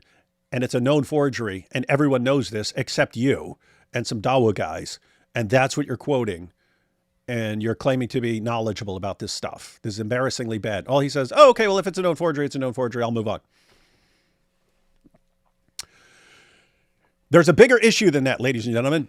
Here's the bigger issue. The bigger issue is, I've given this example before. Imagine you have an event where the president of the United States is going to be speaking somewhere, and the Secret Service is scanning people. They're putting people through metal detectors. They're giving them the body scans and so on, making sure no one has anything.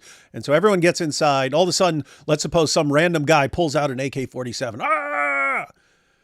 And you say, okay, well, this guy's got an AK-47. Let's get him out of there. Well, no, that's not the only problem. That's not the only problem.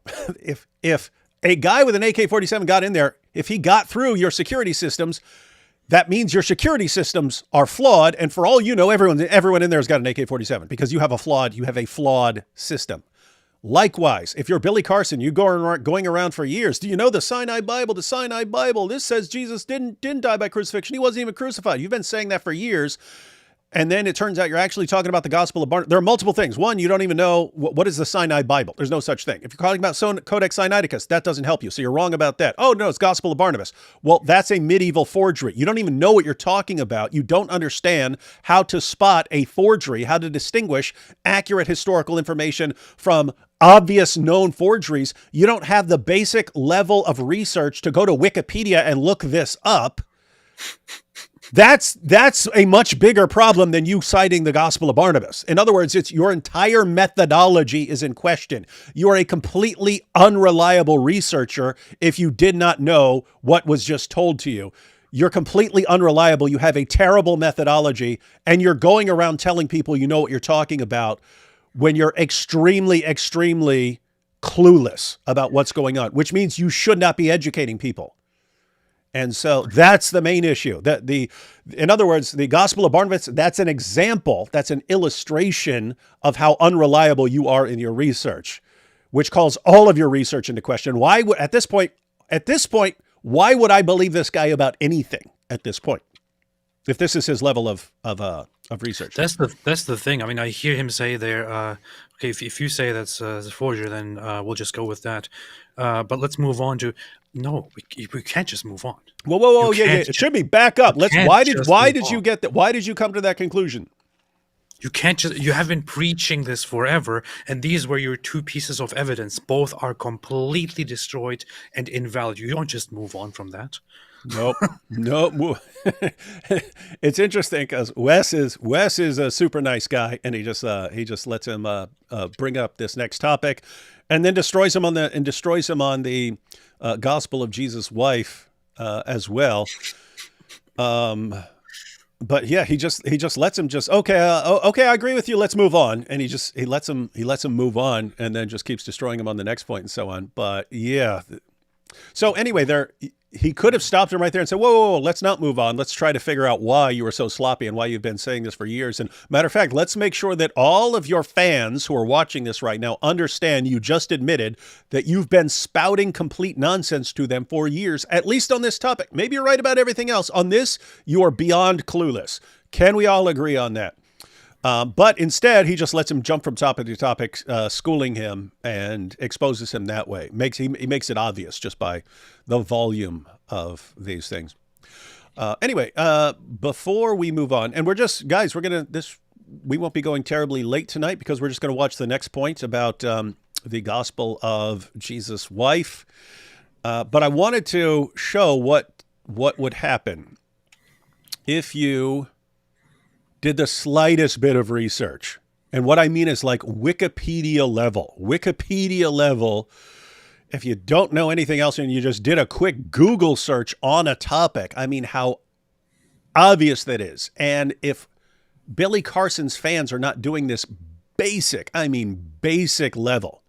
So people need to get in the habit, especially now when it seems like every show we're doing, we're like going through a video about someone trying to educate people and having no clue what they're talking about. We did this yesterday with Kim Iverson. AP. She gave an entire history of how we got the word Jew from and who the real Jews are. How much of what she said was even in the ballpark of something that could be taken potentially seriously at all by Nothing. Almost nothing. She's spouting complete nonsense. Guys, you are living in an age where it's not like in the past where if you wanted to be a professor at a university, you had to go through years of education and so on. Now anyone can just jump online and start saying things. What that means is you're going to get a lot of people saying things, and they're saying completely ridiculous things. They're going to keep doing that until people in general develop some sort of habit of, let me make sure that this is reliable information. They go look it up. If people don't do that, then you're basically asking to be misled and deceived. Yeah. You know what I'm thinking? Now that you brought up Kim Iverson again, I think I should record myself. It won't be an easy video. I should record myself watching that again and saying I will take a shot every time Kim Iverson says something wrong. And I'll just record myself doing that. Mm-hmm. And then it shows you 5 minutes later, just passed out on the floor. And your wife... It shows me I'm actually dead. My wife comes and is like, no. No, you're on the floor in a pool of vomit, and she's calling 911 to rescue you. That's good. So, guys, watch what would happen if you just... there are much better sources than Wikipedia if you're looking up something scholarly. The entire point here is anyone with an internet connection. If you're watching Billy Carson, you are watching one of his videos or something like that, you obviously have an internet connection. How difficult would it be once he shares something with you to just look it up in a Google search, at least, at the bare minimum, do that. But look what you'd get very quickly. Gospel of Barnabas. It's right there. Pseudo-epigraphical. Yeah. Non-canonical, pseudo-epigraphical gospel written during the late Middle Ages and attributed to the early Christian disciple Barnabas, who in this work is one of the apostles of Jesus. So he's one of the original apostles, according to this, which is not. It's about the same length as the 4 canonical gospels combined and largely harmonizes stories in the canonical gospels with Islamic elements such as the denial of Jesus' crucifixion. The gospel presents a detailed account of the life of Jesus, begins with the nativity of Jesus, which includes the annunciation by the archangel Gabriel to Mary, which precedes Jesus' birth. The gospel follows his ministry, ending with the message of Jesus to spread his teachings around the world. Judas Iscariot replaced Jesus at the crucifixion. So this includes Judas being crucified. The gospel survives in 2 manuscripts, in Italian and Spanish, both dated to the Middle Ages. It is one of 3 works with Barnabas' name. The others are the Epistle of Barnabas and the Acts of Barnabas, although they are not related to each other. The earliest known mention, got this, guys? This is very important information, which if we had looked it up as soon as we saw him, how long would this have taken? We're in 2 minutes right now. This is within 2 minutes of research. The earliest known mention of the Gospel of Barnabas has been discovered in a 1634 manuscript by a Morisco. You're trusting Wikipedia. Which was found in Madrid, and the earliest published reference to it was in the 1715. But you're almost in the lifetimes of my great grandparents. Oh, who trusts Wikipedia? I would trust Billy Carson instead. And check this out. The Gospel's origins and author have been debated. Several theories are speculative and none has general acceptance. The Gospel of Barnabas is dated to the 13th to 15th centuries, much too late to have been written by Barnabas in the first century. You think? Many of its teachings are synchronous with those in the Quran and oppose the Bible, especially the New Testament. So then look, it even talks about the contents here and so on.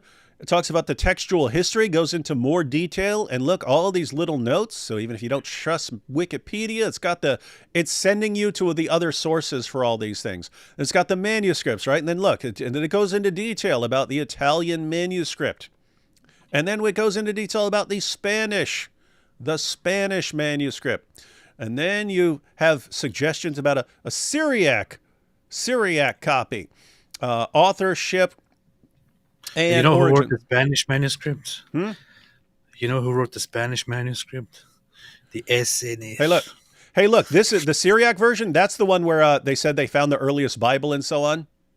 Yes. And remember, they circulated it, and there's like, yes, they found it in Turkey. Yeah, so look, February 2012, the Turkish press reported that the Ministry of Culture and Tourism confirmed that a 52-page biblical manuscript thought to be the Gospel of Barnabas had been deposited.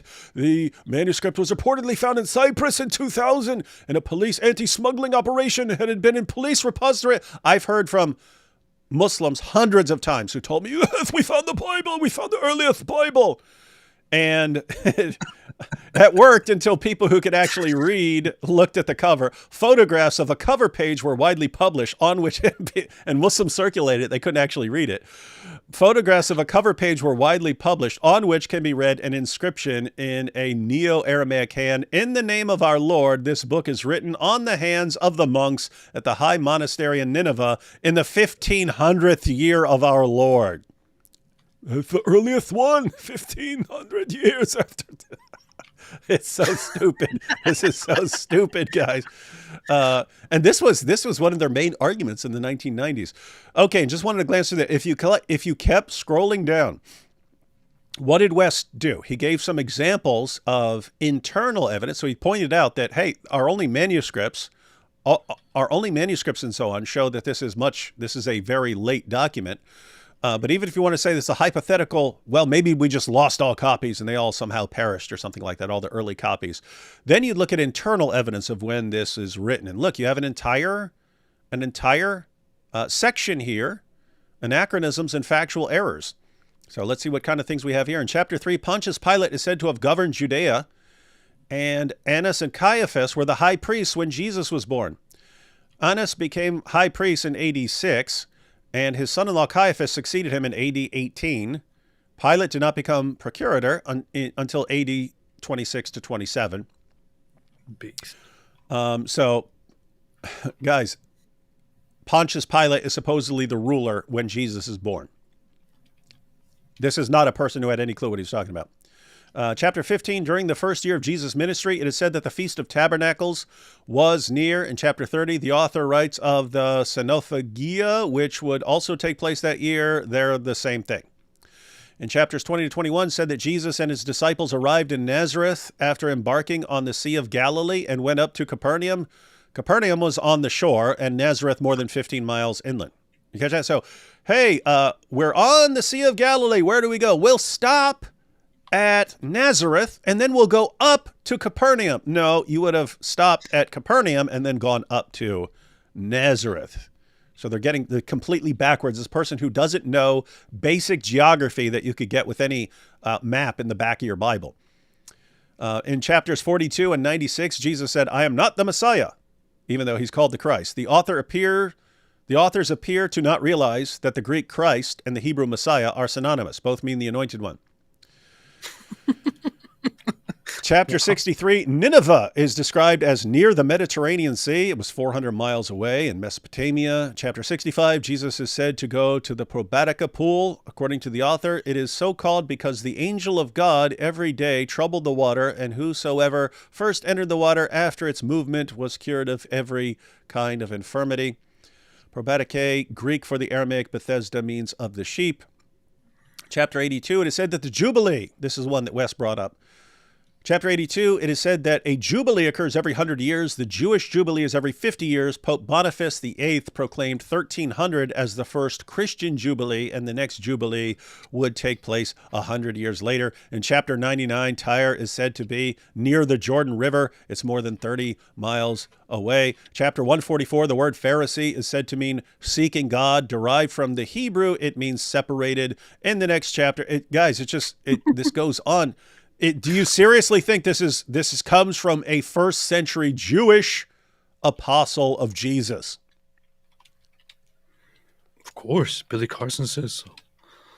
Yeah, because Billy Carson said so. So look at what we just did.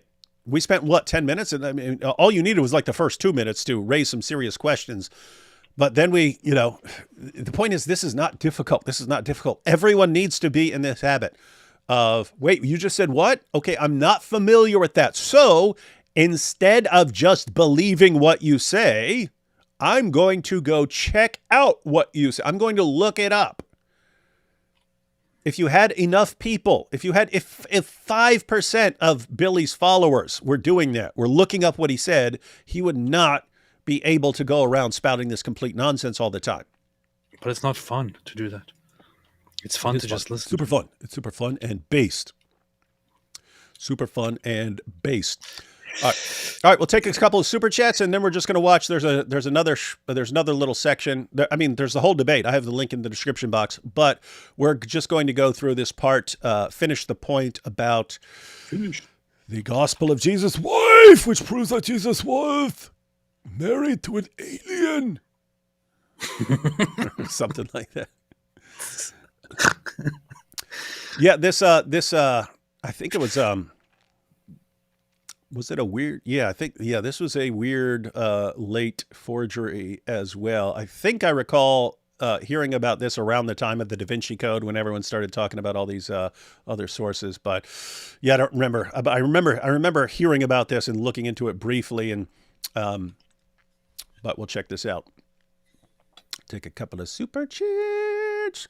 Let's see. Thankfully, people are coming to Christ because of Wes Huff and Maynard. I don't know who that is. Is that his buddy?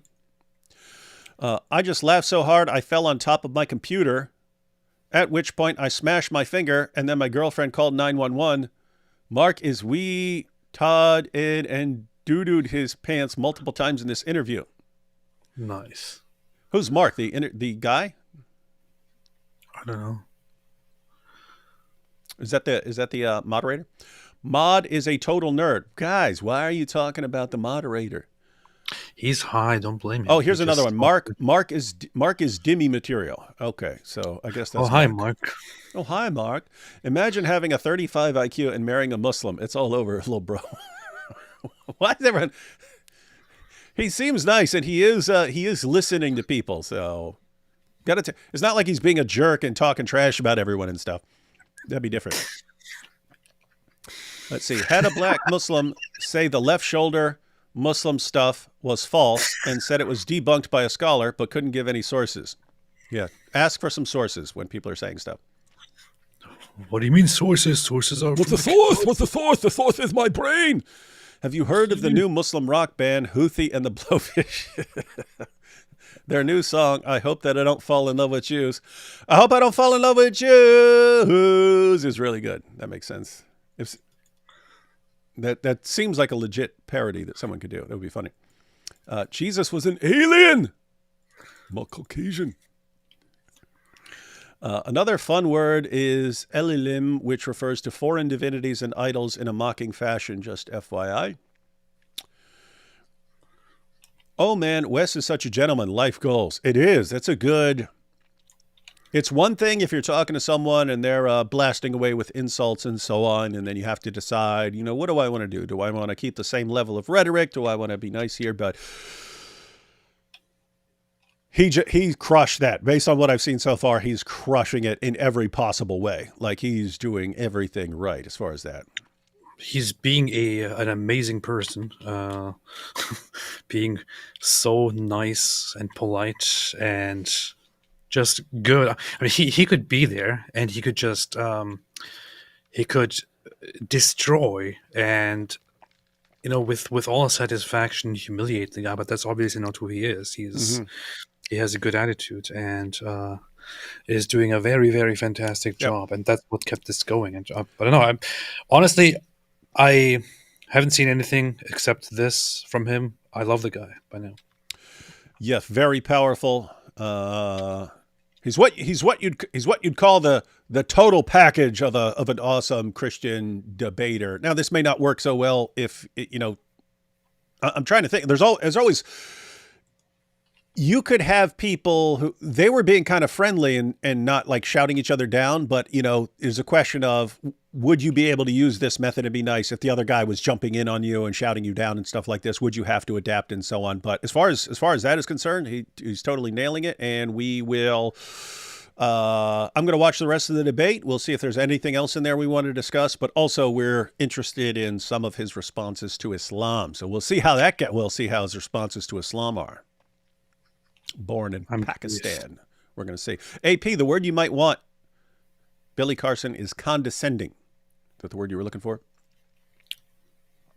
It's worse than that. Billy might as well believe in flat earth. You might as well. He might. I don't know. Any chance of you guys uploading on Spotify? I thought about it before, but haven't gotten to it yet. What do you do? Just we do a show and then you stick it on Spotify for some reason? Yeah, you just upload it on Spotify. Like the way you uploaded it on here, you just have to use a proxy publishing something. Why would someone listen to it on Spotify and not just listen to it on YouTube? Because it is. Oh, Spotify is easier to just keep open and listen to. YouTube is. Spotify is like you can just turn something on and pack it away and do something else. You don't have to keep on a screen or a view thing or whatever it is. Sounds creepy. Thanks for fixing the chat. It kept blocking me with a slow mode message on every single message. Oh, okay. All right. That's interesting. Anyway, yeah. People were saying that was other people were having problems like that today. So seems like a YouTube glitch. Also, shout out to Jack Ray for gifting 10 Apologetics Roadshow memberships. Wes is surgical in his speaking. That is a good description. That is surgical. That gets applied to athletes. If a quarterback takes the ball 95 yards down the field in 6 perfect plays and so on, they say it's surgical. Wes. They were talking about weird sports again that nobody cares about. This actually makes sense. Why Wes so Canadian? He's very Canadian.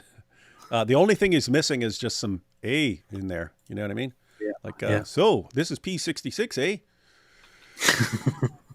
You familiar with P66, eh? As a black man, I want to say the Codex Sinaiticus was not, in fact, produced by Galileans. Just when you thought Mike Winger was the dorkiest YouTuber, Wes Huff enters the chat. I don't know. Wes Huff looks like he'd pick up Mike Winger and slam him. Yeah. You guys will die laughing when you see Billy and his wife's excuses. His true colors come out and his whole fan base turned on him. Ooh, is that what happened afterwards? People say that he went on a 3-hour rant or something. I have to check that out. Started reading Sword and Scimitar by Raymond Ibrahim. As Habermas would say, it is totally based. Yeah. It is totally based. D-Wood and AP, you should coordinate with Ahmed Ex-Muslim. He's got a few images for the video. It's x-rays of virgins in heaven, transparent in high heels. That is a pretty good description of the Horties. Billy Carson claimed he was ambushed. He was too sick during the debate. He was not given time to speak. I don't know. Wes was pretty darn polite in letting him speak. And that Wes Huff's Wi-Fi problems were intentional to mess with him. Yeah. Wes Huff's little glitches while he's speaking. Yeah, he planned that. He planned that to mess with Billy Carson.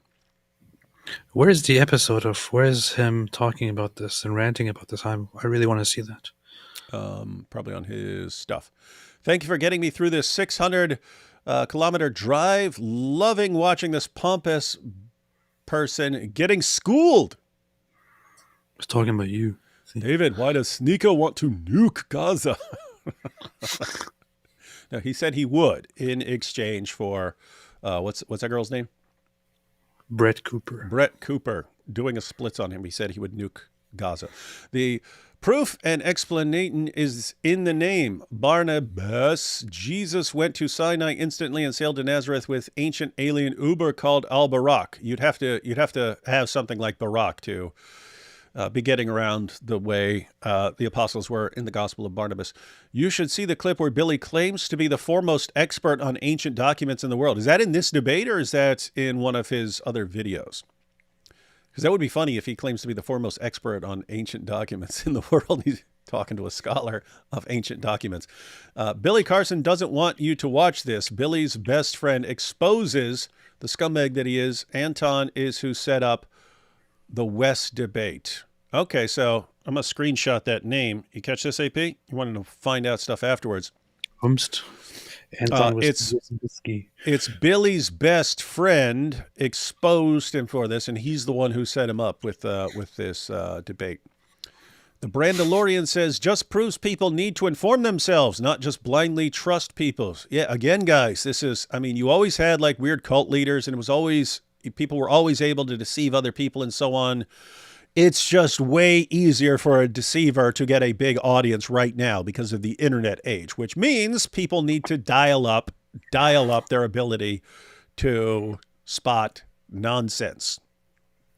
My guess is that Billy went home to find out what to do with his wife. His reaction in this discussion is far different from what came after. So, okay, because yeah, I was actually confused. I was watching it. I was like, well, he looks pretty respectful. He's listening and so on. He's not interrupting.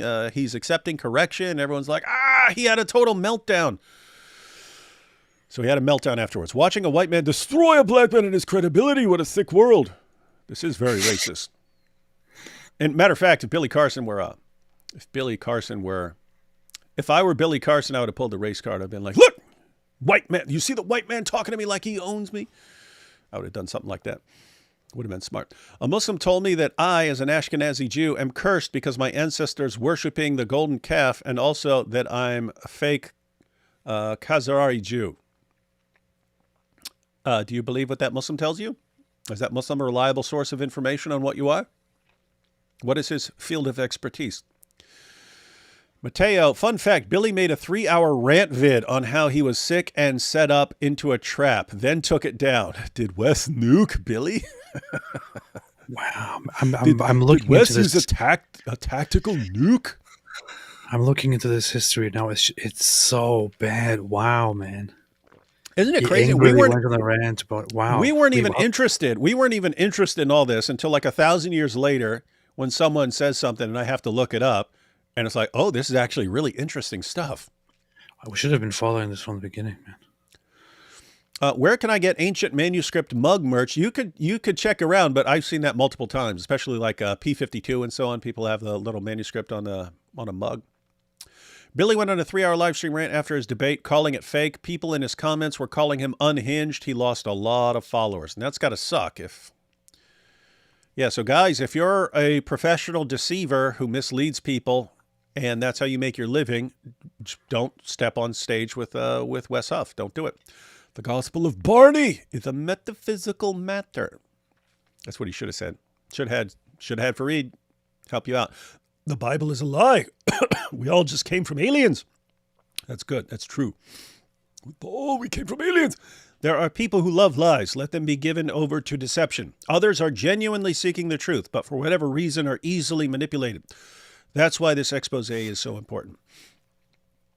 It is indeed important. It's now the Billy Carson effect, formerly known. And by the way, guys, when I was talking earlier about, hey, wait a minute, it's not just the problem that you got this completely wrong. It's that your entire methodology for researching and then sharing information is flawed. So at this point, we can't know what to trust. But there's even something broader beyond that, which talks about the world we live in now, where a guy can be spouting complete insane nonsense for years and doesn't get called on it. And yet he goes up against one expert who just completely humiliates him and shows what a sloppy method he has.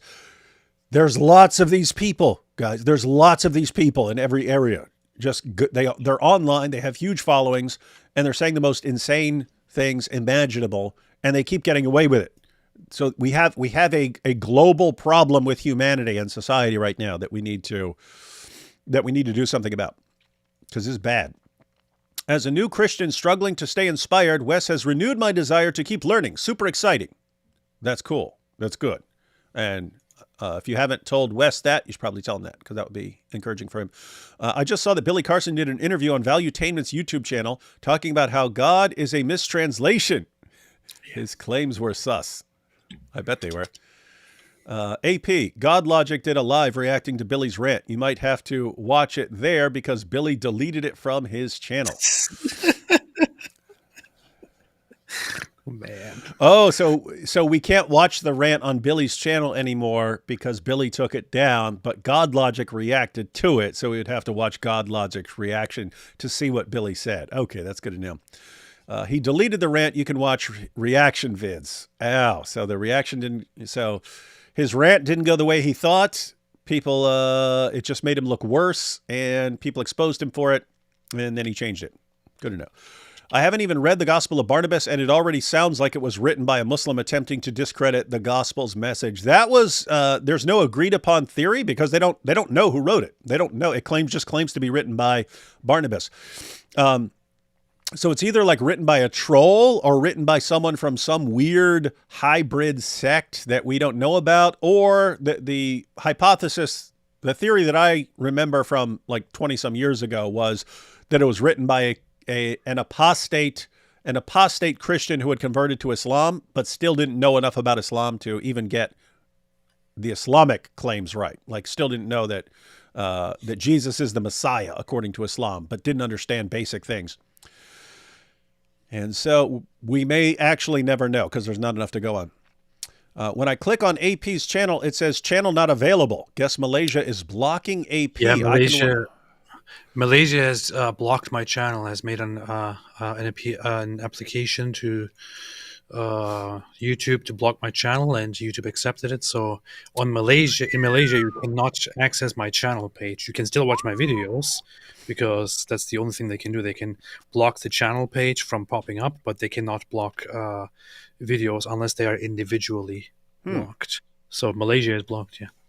Interesting. Yeah. Interesting. At the end of the debate, Wes actually does grill Billy on his flawed methodology. That's also good to know. Again, I'll be watching the rest of this, and other people have reacted to it. I mainly wanted to discuss this section because there are still Muslims who believe in the Gospel of Barnabas because they got it from, stuff in the 80s and 90s and so on, and they still don't know that it's silly. So, but yeah, if there's other interesting stuff, I wouldn't mind covering that. Especially again, so he's about to be on Joe Rogan. This is a good time for a very well-rounded, balanced scholar with a good personality who's nice and respectful while he's demolishing his opponents. Good opportunity for this guy to blow up. So we are happy to do our little part in, and everyone should be doing that right now, sharing stuff, sharing clips, and so on. This would be cool. Look at this. Billy, according to his own company, Billy Carson, celebrated founder and CEO of Forbidden Knowledge, award-winning author and visionary entrepreneur, brought his hallmark blend of scientific rigor and metaphysical inquiry to the conversation. It's a metaphysical matter. We told you. His podcast has become a beacon for seekers of truth. Carson's expertise in ancient civilizations, consciousness studies, and innovative technologies provides a solid foundation for a discussion that was nothing short of groundbreaking. This is his own company. It's probably him writing this stuff. Huh. Interesting.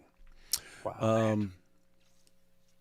Wow. Jason Thornton, a financial advisor online as pocket watching with JT, had a client that paid about $8,000 to Billy. Gosh, you could have just paid that to us. We'd have told you about the Gospel of Barnabas, but we'd have given you accurate information. Noel says, God Logic asked Wes his favorite argument against Islam. He described the Islamic dilemma.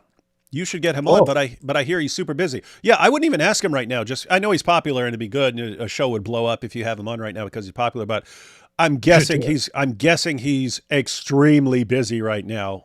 So we will just let him. But he immediately joined. He immediately joined all the others live.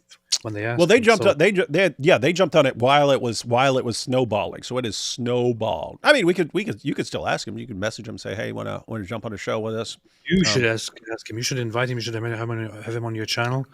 I'm Make sure that quite he if someone posts videos, I'm quite happy just pulling up the person's videos and going through them and discussing them. just invite the guy and talk to him about this kind of stuff. I don't Just have to eat invite the Quran- anybody. Just don't eat the Quran page when he's here. What if I can't control myself? What if there's someone in the chat mouthing off? Yeah, so I will invite him on. I'll probably wait until well after the Joe Rogan thing and so on, and then JT then got the money back. So this guy gave me $8,000 and did research exposing Billy Camrick Carson was originally William Tyrone Carlson. Changed his name. Always got to watch out for people who change their names. All right, guys. So let's go ahead and watch this this other point. You know what this makes me think, considering that somebody like this who just sells fraud to people and becomes so popular, he has 1 million subscribers, is making tons of money, as it seems. I mean, this is just what is kind of weird and messed up about the world, where people who instead spend years and years and years into proper research and proper expertise and put Weaklings. things out there don't remotely get the same recognition. I mean, maybe people should just go into all-out fraud stuff. Yeah. That's what we should do. We should have our real channels where we seriously discuss stuff, and then our fraud channels where we just lie to people and make them send us money. With our secret, we've been talking to aliens. We've been talking to aliens, and they've given us this secret information. If you pay us the sum of $2,500, we'll tell you what the aliens said. And then we can also do this thing. We can go back and forth where we pretend that it is us debunking those channels, but it's actually us debunking ourselves, so that we can cross promote our fake accounts and our real accounts. You know, our fraud and our truth, and push both of them. Perfect businessman. Wow. Alhamdulillah. Yeah, we're going to have to do that. Hey, this would be funny. We'll say, we've been in contact with aliens. They have a secret message for humanity. Send us $5,000 and we will tell you the secret message of these aliens. And then when people send us the $5,000, we send them a message back and we say, what the aliens said was, a fool and his money are soon parted. And that's it. No, the aliens said something very important, but they said you need to send a little bit more money first.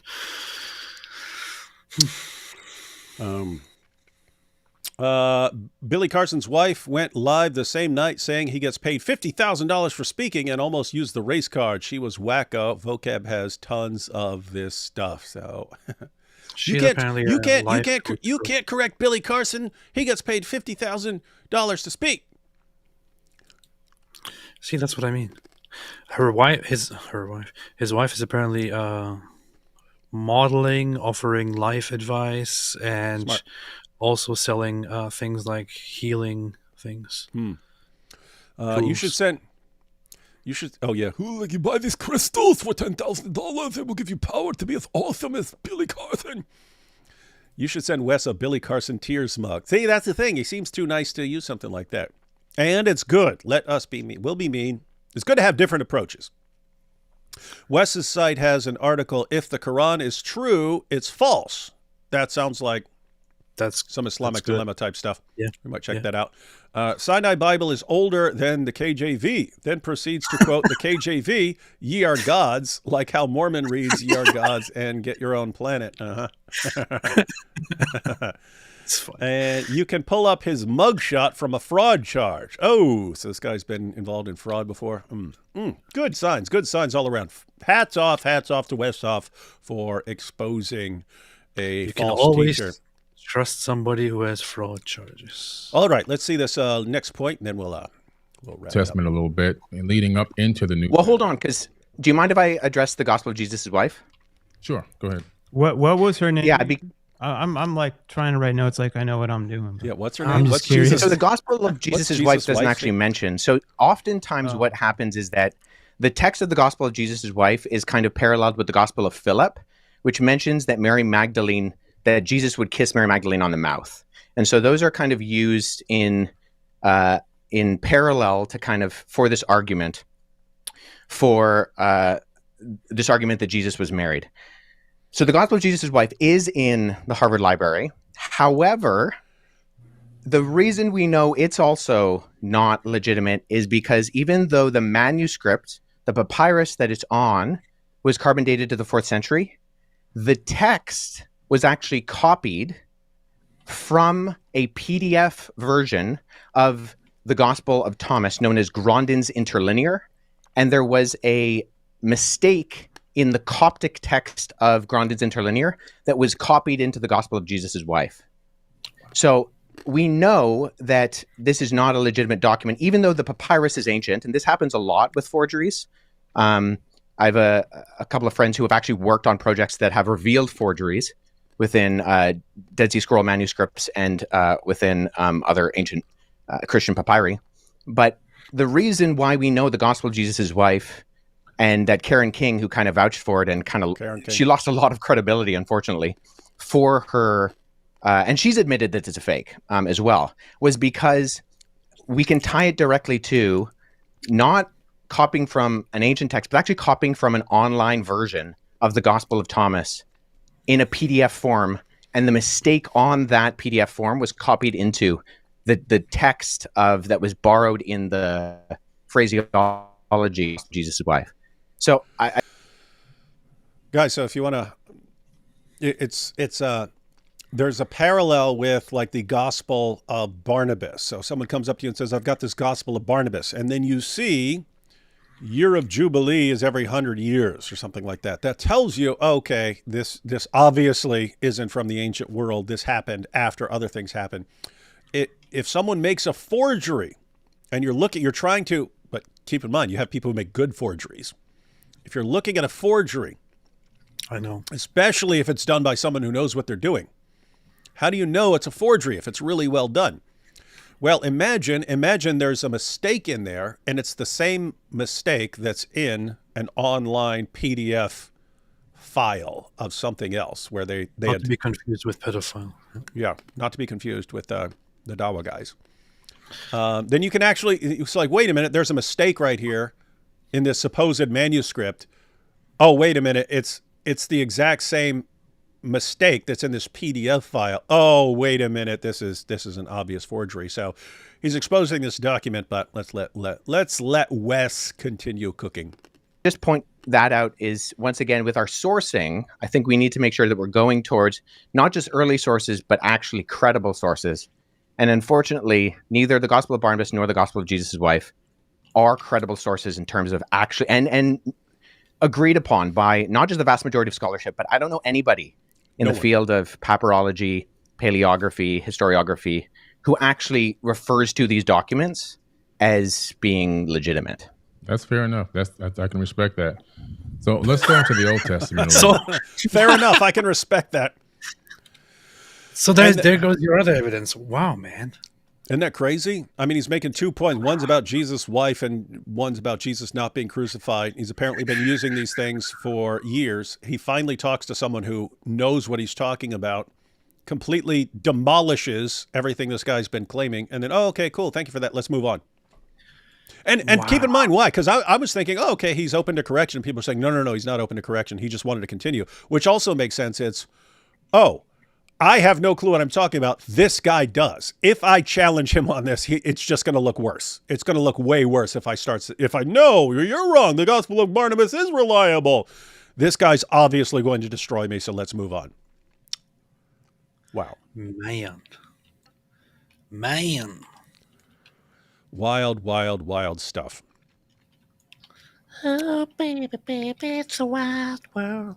All right. Anyway, that's all I wanted to cover from today. They go on there and then they start talking about some. And here, to be fair, they start talking about some ancient sources and so on. And Billy does show that he is familiar with the stories here. So his main problem is finding things that are, he can't distinguish. He's like Muhammad in that he couldn't distinguish between a later fabrication and an early reliable source. He couldn't tell the difference. So Muhammad just relied on any story that came his way, and what fit his message best, he would stick with that.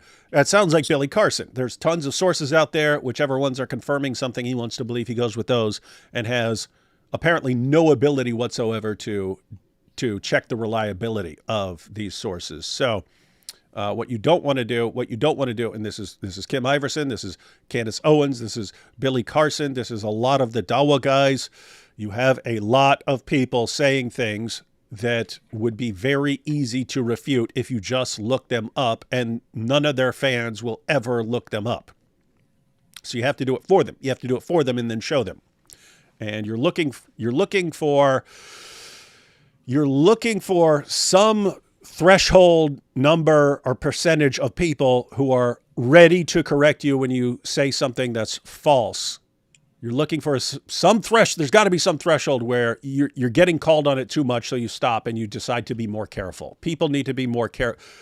The speakers, the educators, the influencers need to be more careful. That won't happen as long as they can just get away with it, because no one ever looks up anything they say. So you need an informed population, or at least a population that knows to look up claims when they sound weird. And that will help keep the influencers in check, that they have to be a little more careful and not embarrass themselves like this. So would you say that Billy Carson is an ear? We could call him an ear. He believes whatever he hears, as long as it's from a completely unreliable, nonsensical source. Good. All right. So let's go through these last couple of super chats and then we'll be out. IRC Billy Carson did pull the race card in his rant video. Oh, he did. Okay, that's smart. I would have totally done that. Guys, if I were black, I would be using the race card all day, every day. But I'd be funny with it.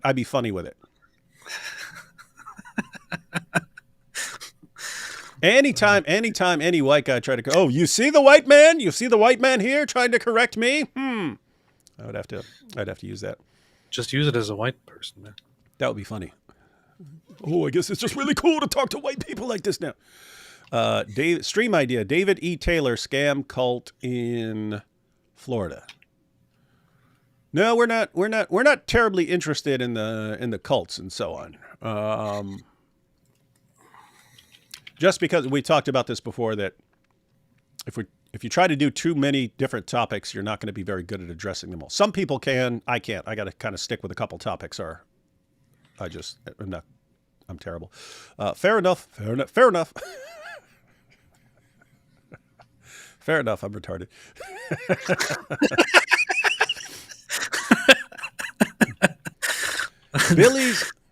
Billy's full response video is on a YouTube channel called The Free Thinkers, the whole 3+ hours. 3 hours response to that little debate? That's wild. Godub says, fair enough, I'm stupid. Fair enough, I'm stupid. Come on, Ayatollah. This is D-Wood Stream NAPs. Yeah. No need to be using the R word. Goathub, as a black man, I'm going to need you to step back and take a knee. Now they're arguing. The Ayatollah and Goathub are going back and forth. It's getting real here. It's getting real. And we have here, fight the power. Nice. All right, guys, thanks for watching. And I'm going to watch the rest of that. People have pointed out that at the end, Billy does call out his methodology and stuff. So, Wes does call out Billy's methodology. So I'm going to watch the rest of that and see if there's other stuff that's relevant to what we're talking about. We'll definitely check it out. And we will also be looking up some of Wes's responses to Islam to kind of go through those and see what he's got. That'll fit in well with our viewers here. In the meantime, Wes has got a wave of popularity right now, so be sure to check out his stuff, help him out. Check out his interview with Joe Rogan as soon as that comes out, and I don't know, it'd be pretty cool. Hope that does well. You want it to do well because you want all the other podcasters to also have him on to discuss things. And it's good to have an expert who, studies ancient manuscripts and stuff like that, being able to break down things for people and correct some very common mistakes and blunders. I would love to have a discussion with him sometime about. I'm not sure if he. I don't know if he has ever gotten into that, but about early. I'm pretty sure he must have. Right, about early heretical sources about Jesus and the crucifixion from the Doceitist and Gnostic perspectives and things like that. Because it's a thing that I've been very interested in and that I made videos about. And when I talked about Jesus and Islam and how Islam got Jesus wrong, that would be an interesting thing to talk about. Would be very, very interesting. Very interesting stuff. All right, everyone. We'll be back. You know what we're talking about tomorrow on your channel? I have an idea, possibly about the recent terrorist attack, something connecting to that, and the Quran. Oh, hang on. Look what I went and found. Look what I went and found. I'm going to hang it up behind me.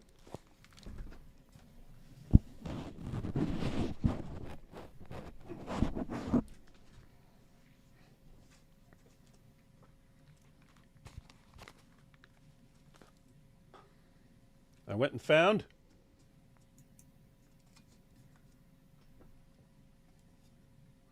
Oh, nice. It's actual Bourbon Street sign. I don't know if it's actually legal to have that. That I mentioned it the other day, ladies and gentlemen, but my dad was drunk in New Orleans, and he noticed that the signs were made to not be taken down by people like him, and he took that as a challenge, and he had his tools in his truck, and so he said it took him forever to get that down, but he got a Bourbon Street sign. And then he died, and I'm not sentimental, I'm not interested in keeping stuff, but I liked that sign, so I grabbed that sign and kept it. But I'm going to have that up. I might just stick it like right up. Hang it. I could have that hanging right there, man. Hanging right there. Bourbon Street, so that everyone always remembers the Bourbon Street Massacre. I really want to talk to this guy now about Islam and Jesus and that kind of stuff. We should. Matter of fact, we should. We should watch a couple of his videos. Go through anything that's relevant left in the debate, and then we'll try to contact him and get a discussion because he knows what he's talking about. He's probably very busy right now, but once that is, subsided a little bit, I would love to talk to him. Yep, we shall. And then AP can be humiliated again. Alhamdulillah. All right, everyone. We will catch you tomorrow on AP's channel, unless you're in Malaysia, in which case you just move somewhere else tomorrow. Yeah, move somewhere that doesn't suck. All right, everyone. Catch you next time. Stay away from Muslim. Yep, do that.